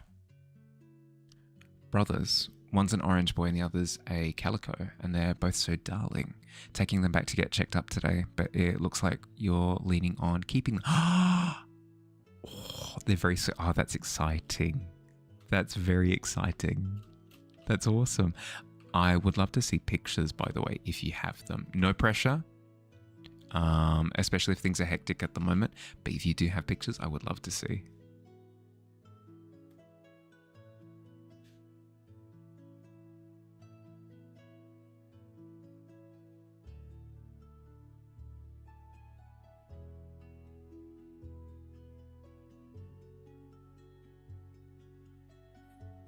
That's kind of how you got your last cats. This little goblin here was a rescue, but we didn't rescue her specifically ourselves. We found her at a shelter, and she's teeny tiny. So it's quite impressive that we saw her at the shelter, actually. Good thing we brought a magnifying glass.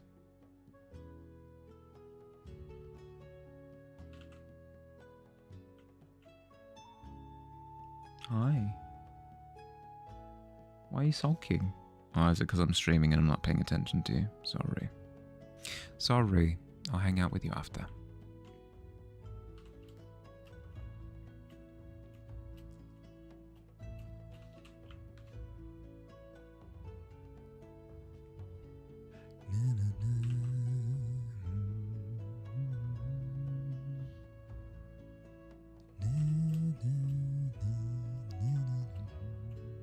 Post in the step. Oh, yes, please. Oh no. Oh no, the zonk. Yes, that's so good. They're both cute. They're both cute as all heck. Yeah, fingers crossed that you do get to look after them. That's very sweet. That's that's amazing. I can show them up on stream, but only if you're comfortable with me sharing the pictures. Slept in the living room with them last night, and they weren't having you leaving them alone. Oh, that's so cute. We have the orange one, conked out on the what looks to be maybe a television remote. We have the calico. Again, zonked out. Oh, maybe. Perched, anyway. Very cute. And then we have the little orange one again. Amazing. I don't know what it is. Something snapped in me. I didn't used to go gaga over cat pictures, but as soon as I had a cat myself, I just... I don't know. My brain's broken now. One at a time. 15 years ago, these two cats ran into your home on your birthday during a party for your family. Then they ran in when the door was open as people were leaving. Amazing birthday gift. Incredible. I think they're under a year, not fixed yet.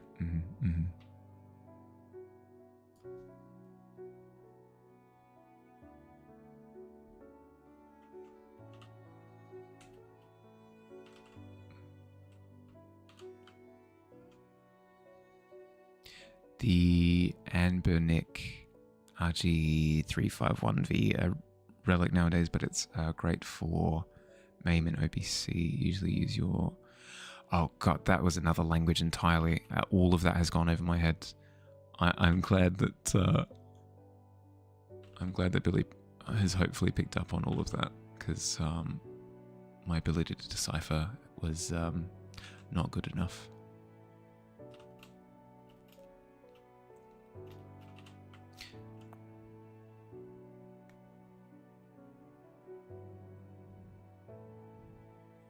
No, you're good. You're good. No, I do the exact same thing. I do the exact same thing where I go like, I didn't change up my vocabulary when I use like similar terms in back-to-back sentences. I have failed. I have failed at the English.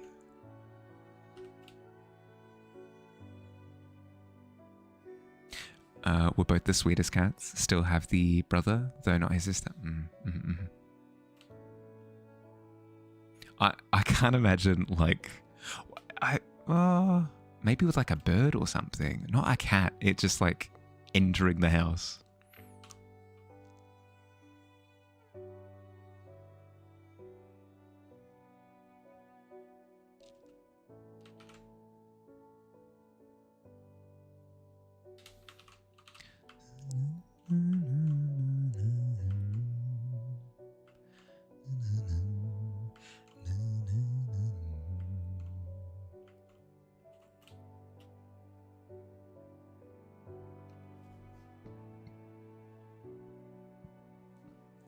That's the Game Boy that isn't a Game Boy. You use it for arcade and Game Boy Color, but nowadays you use the other Game Boy that isn't a Game. Right. Perfect. Thank you. No, that's excellent. Perfectly explained. You've deciphered it completely. The air of mystery has been shattered. The veil of illusion lifted. Thank you for the translation. I appreciate it. That's cool. That's always the thing, right? Is that the hardware can always be a little bit janky. I'm looking at you. Was it N64 that had the weird Trident controller? So that's where I can see things like emulation really helping. Things like form factor definitely helping. I had a Game Boy Color back in the day. I cannot imagine using it nowadays with my full-sized human hands. So the thought of having an emulation machine for Game Boy Color games is actually a pretty cool thought.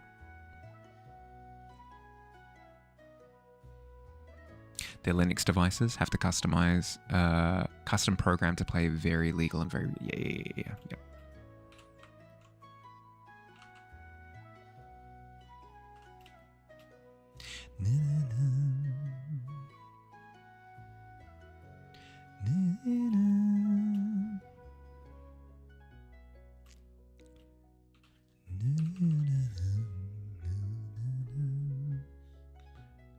We will call this layer Crown, and it shall be beautiful.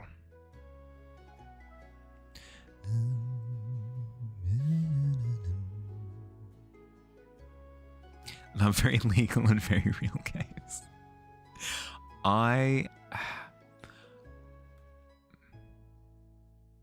try to stay away from emulation when I can, but I can see the merit. One, if gaming is your major hobby and you're just priced out, understandable. Two, if the game is just unattainable, if the producer of the game or the distributor of the game has made it basically impossible to acquire, then I can understand it as well. And then the same thing as I said before, like if you own the game on the previous console, but it just feels awful to play it on that hardware, emulating on a different system I think is fine as well.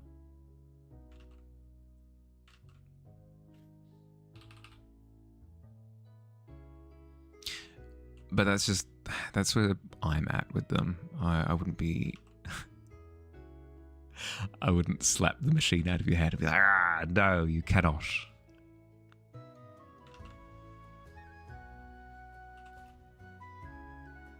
Welcome back, Pretender. You're being tempted to buy the latest thing from 8-Bit, though? It's not a... Ooh.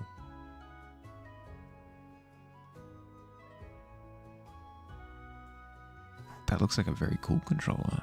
Almost like a Nintendo Switch Pro, but with like GameCube element. Interesting. Just finished your dinner. Stewed bamboo shoots and pork. Yum. Have I had bamboo? I don't think I've had bamboo before. I mean, sounds delicious. Welcome back.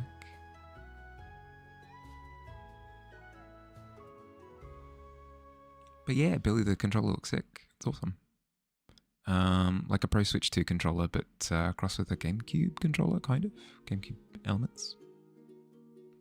Bamboo Shoot's good. Okay. Well, I'm planning to be in Japan at the end of next year. And I imagine that Japanese cuisine has bamboo shoots in there somewhere. So if I see the opportunity, I'll take it up. Same layout as original N64, by a few millimeters. Mm-hmm.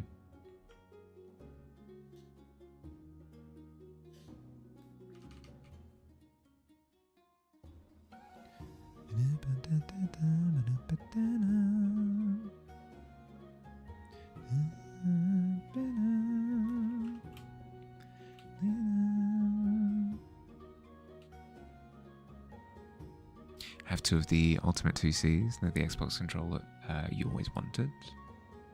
Ooh. Very like office work ergonomic, like soft wood paneling kind of vibe. That's fun. I like that a lot. You have it in brown and green. Ooh. You have a brown one and a green one. Nice. Again, apologies if I fall over myself a little bit. Working on a single brain cell tonight.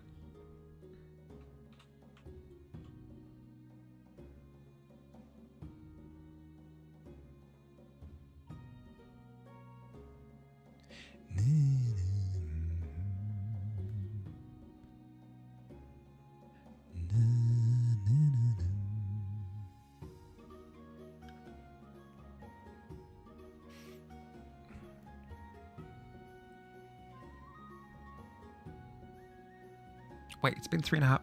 It's been 3.5 hours already. Freaking what? I didn't doze off partway through stream, did I? I could have.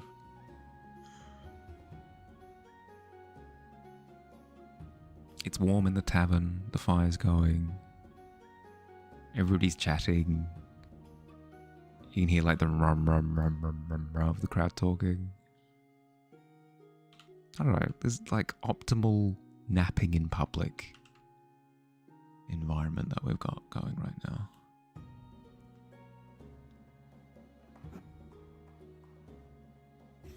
Have woes with Linux handhelds? Like you've got us?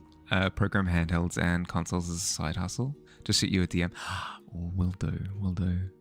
Posture check? Okay. That's fair. I do be slumping.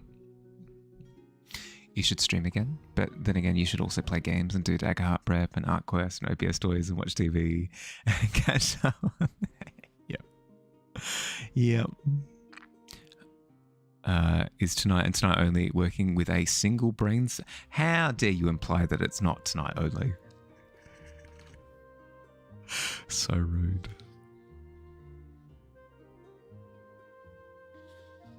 I mean, not incorrect.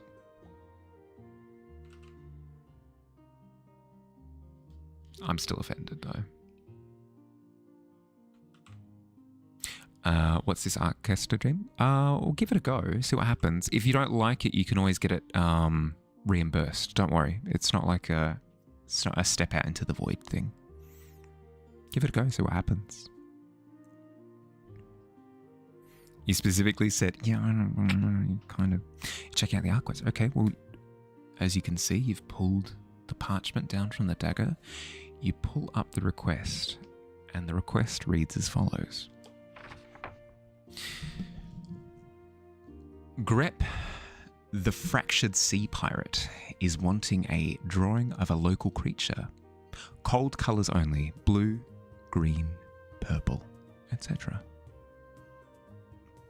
Okay. That bounty seems relatively straightforward. So when it says local creature, I presume it means from the Duskwood Hollows. So, like this area. So, create a new creature. Sketch a new creature from this area. Yeah, I think that's relatively straightforward. A drawing of a local creature, cold colours only. Yeah, there you go. Boom. Quest accepted. Excellent. What kind of time frame would you like to set for yourself? It's not a hard time frame. It's just to give yourself a general idea of how long you want to give yourself. Covering the screen with the... Of course I am. 5 minutes? Hell yeah. Okay, sure. It's signed. It's official. So let it be done. Once you've finished with your quest, there's an area in the Discord called Quest Hand-In, where you can submit your quest.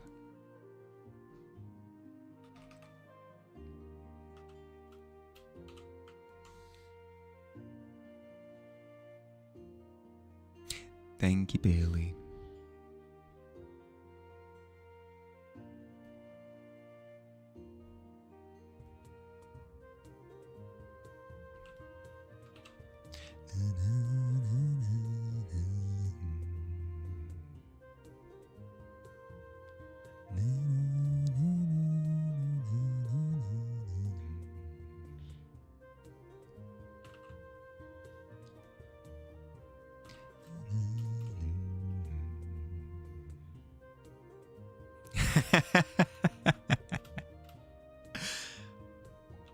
Wear your seatbelt at all times, even when the seatbelt sign is not displaying, just in case of unexpected turbulence. You can get your juice boxes from the drink carts that will be in rotation shortly after takeoff. Thank you for flying with Tavern Airlines. Keep your limbs inside the aircraft at all times.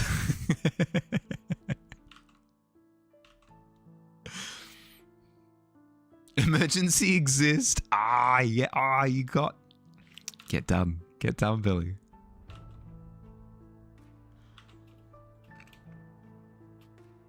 You have been had, good sir.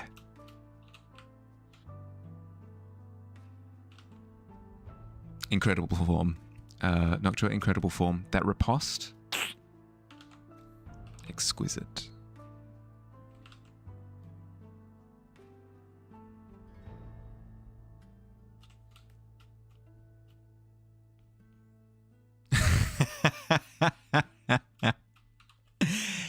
Catch me if you can.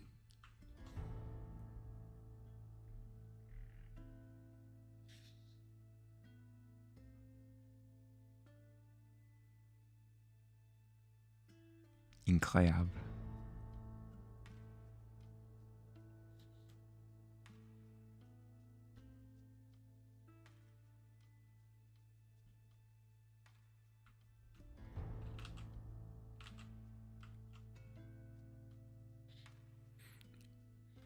That's just what you're doing it today, apparently. I mean, that's fair. It's very on brand. You are the potion seller, so... A bit of gnomish hijinks, I don't think is out of place.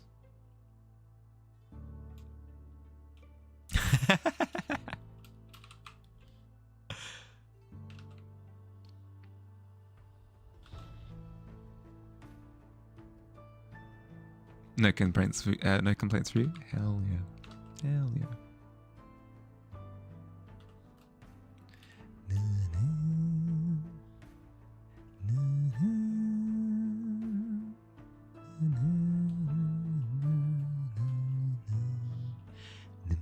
I don't think the crown can flare as much from that angle, which is sad, but it do be what it Scooby-Dooby do. I also think the side points need to be trimmed a little bit to give the impression. Yeah, there we go. Seeing a better angle now. Fun fact, work is over. Alt! It's Alt. He's here. Welcome. How you going, bud? How's work?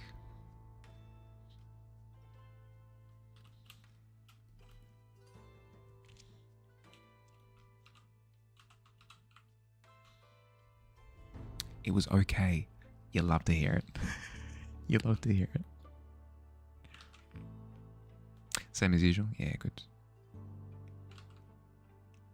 Maybe not exciting, but I'm glad to hear that it went relatively smoothly.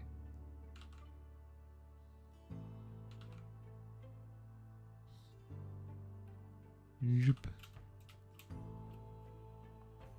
It's coming along, Alt.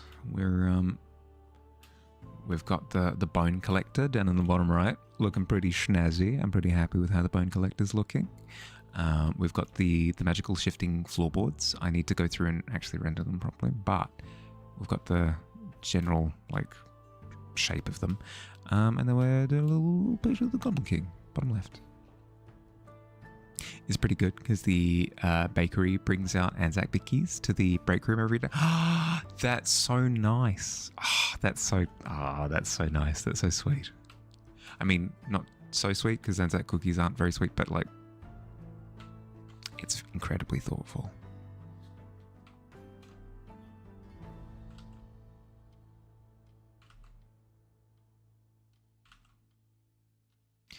Incredibly thoughtful.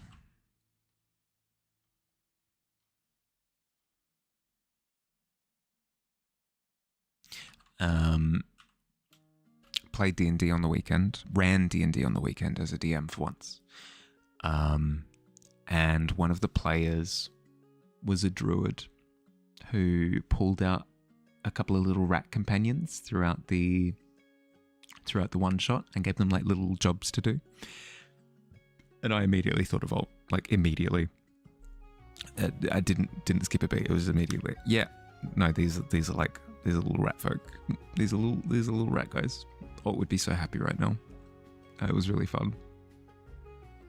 Cookies everywhere today. I know, right? Baked goods. Baked D's in the case of Billy, but still. The bakery section bulk makes them, so some cookies don't look right, or they're made too many. Yep. Don't think of you. Oh, sorry. Apologies. Also, long rat guys are pretty bonkers. There we go. See, I freaking knew it. It was incredibly fun. Billy, if you're wondering about the secret to life, and by the secret to life I mean the secret to D&D prep, I've discovered it. I've discovered the best method of prepping. Hands down. And if you subscribe to my magazine, my blog, if you subscribe to my blog, you too will be able to find out this piece of information. I don't have a blog. Is that still a thing? Do people still have like travel blogs and stuff? I think they do. I've seen them occasionally, but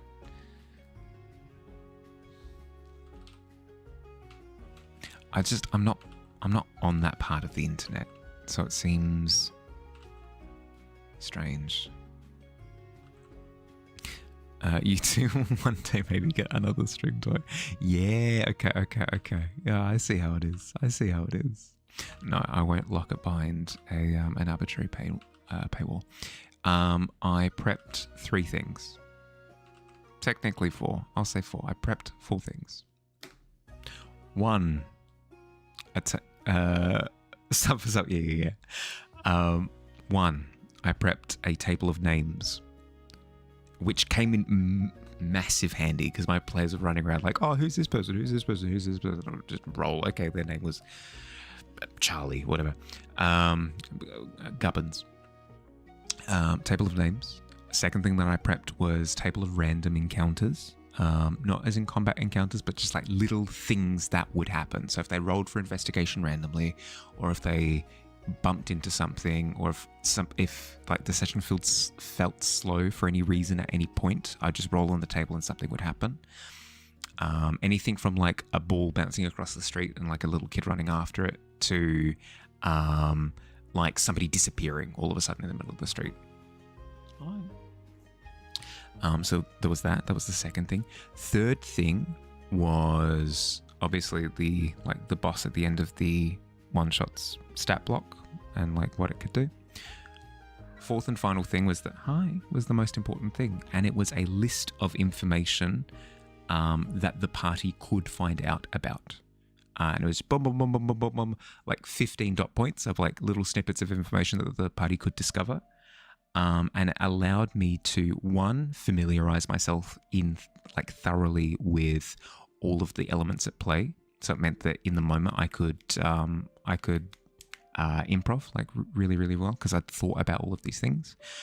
And 2, it meant that I could essentially upgrade any NPC that they really liked into a really important NPC and give them information, like give them some of these snippets so that if they kept talking with that NPC and they really got on with them, I could seed all of this information to them, and it came across really natural. It felt really organic. It was really fun. So it meant that whatever part of the one shot that they engaged with became important, and that felt really, really, really good. Really, really, really, really good. Most people just make YouTube channel for travel food things. That was my thought, is that that was more the speed nowadays. But I have occasionally run into like a cooking blog whenever I look for recipes and stuff. So I'm pretty sure it is still a thing. It's just I just don't engage with that kind of that side of the internet. Charlie McChicken Nugget 20 pack. Yeah, exactly. If I needed a name like that, I'd pull it from the list. Making your one shot look so but you're always going to start with like the premise of the one shot, right? The prep for the one shot is always going to be like that next step further once the outline of the one shot is done. Winos and coffee snobs def use the blog format though. See, like that's just, those are communities that I'm just not part of, so it makes sense that I'm not familiar, I guess. Weird question. Think there's a certain area you think is worthwhile you focusing on during your prep? The random encounter thing was really good because it meant that I could make the pacing super tight. I could fine tune it to my heart's desire. So if I felt like they were having a moment and they wanted to play it slow, I didn't roll for anything. I just let them riff and just do whatever they wanted. If it felt like they were a little bit confused as to what was going on and something needed to happen, I had a list of some things that could happen, you know? It made the world feel alive. It made the session feel like flowy. It was a really good gap filler. Impeccable gap filler. It doesn't need to be constant. Like I didn't need to use it constantly, but it helped to keep the flow going. Like pacing was immaculate.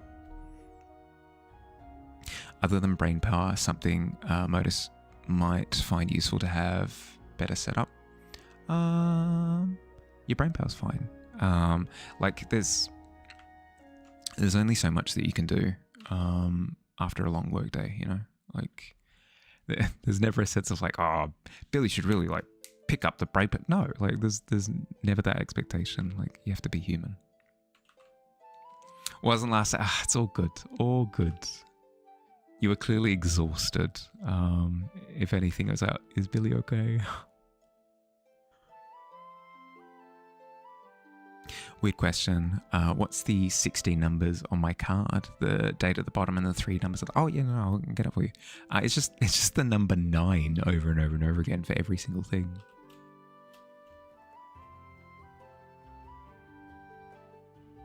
Could you imagine? Could you imagine getting your randomly generated bank card or whatever, and it's just the number 9 for every single thing? Obviously, date maybe not, but like. All of the numbers up the top and then the BSB at the bottom. The number 9. Am I being pranked? Am I being pranked? Is this real? They would have a blacklist. Oh, for sure. No. They would definitely have like numbers to reject, I guess, because they're too memey. Still. What if they did? Yeah, exactly. What if they didn't? But like, imagine though, what if?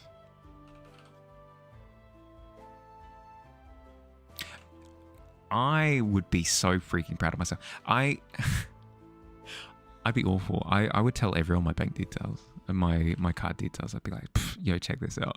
This is the sickest thing ever. I can't use this card now because you know the details, but like, check it out. That, or I would be miserable because I'd have the coolest thing ever and I wouldn't be able to show anyone.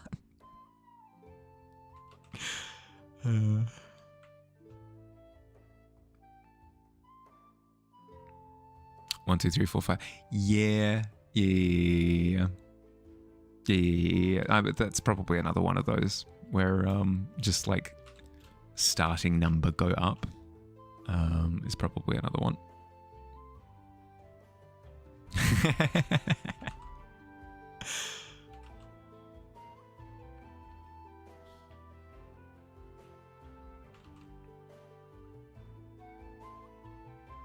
Alto's infinite money glitch. Hell yeah.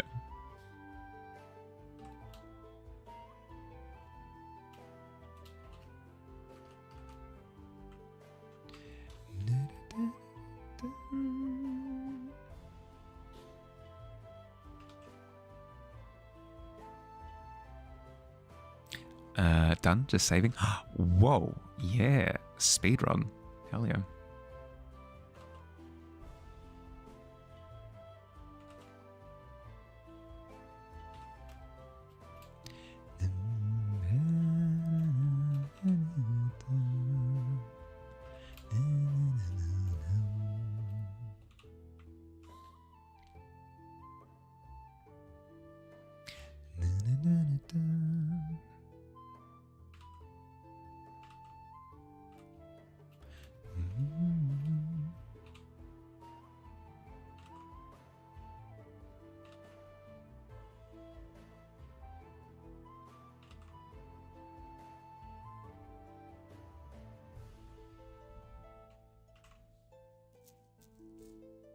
Ycard is actually if cash account, then less than no, cash account equal no. Hot damn.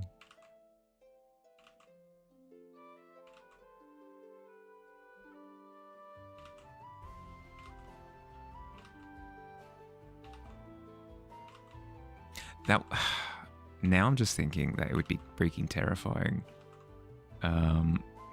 if your account was like randomly generated every time that you opened up your banking details. Like each time you buzzed your card, it would randomly roll between like 1 and 100,000 or something. So it's like, infinite money, sweet. Okay, I'm gonna buy a boat. Rolls a 1, frack. Card rejected. I know you could game it. You could just be like, I'll just keep going. I'll keep tapping until it goes through. Where's the fun in that? You wouldn't give yourself $1 million because it would be unfair to the poor. Like, yeah, for sure, for sure.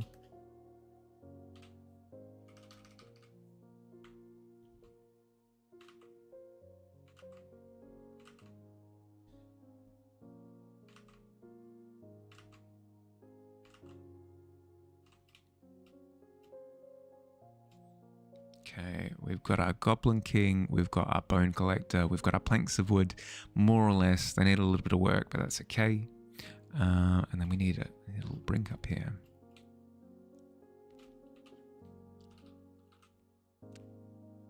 Could just non-stop put all on red and then send the winnings to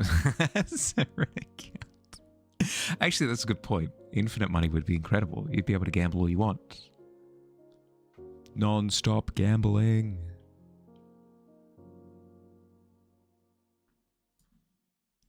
Let's see. Tavern fan art. Where is Brink? Where is Brink?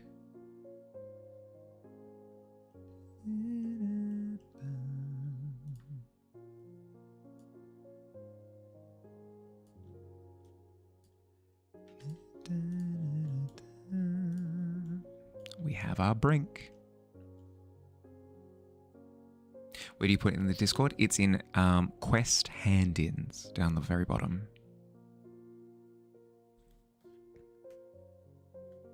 Oh.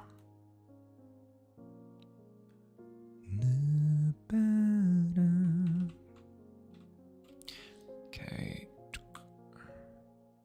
We'll call this Brink.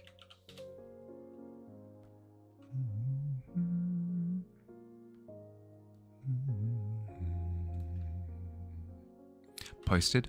Let's have a look. I have to name the creature. Okay, all right. That's a hefty responsibility, but I'll give it my best. Billy, can you keep your eyes peeled for the thing that's doing the countdown, the scary countdown?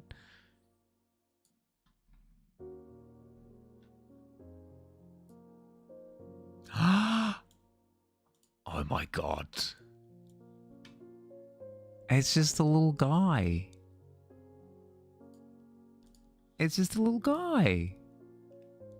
Oh, God, we need to come up with a name. The Snooze. Billy, could you keep your eyes... Sorry. My brain. He's got his eyes on you. Yeah, he does. He does. Thank you, Billy. I appreciate. Name.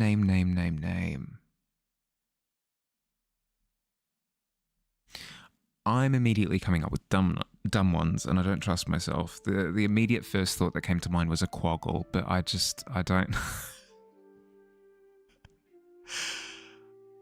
It's too similar to Quill, maybe. Eyewall? Ooh, I do like that. About to launch Overwatch 2, so you're limited to... Noted. Info, 5 inches tall, nocturnal. Favorite food is fruit bats. Ooh. I do like Eyewall. There we go. It's locked in. Eyewall. Perfect. Incredible. No, love it. It's cute. It's cute as all heck. Now you want bats made of fruit to fly around in the forest. Literal fruit bats? Hell yeah. Hell yeah.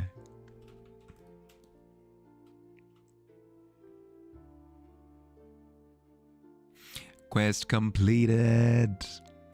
I won't be able to do it tonight just because I'm this is single brain cell Mahali that we're working with, but sometime tomorrow I'll update the ending screen so that your completed quest appears in the frame. Draw a circle, draw the body, now draw the rest of the the effing eyeball. Yeah, exactly. Boom.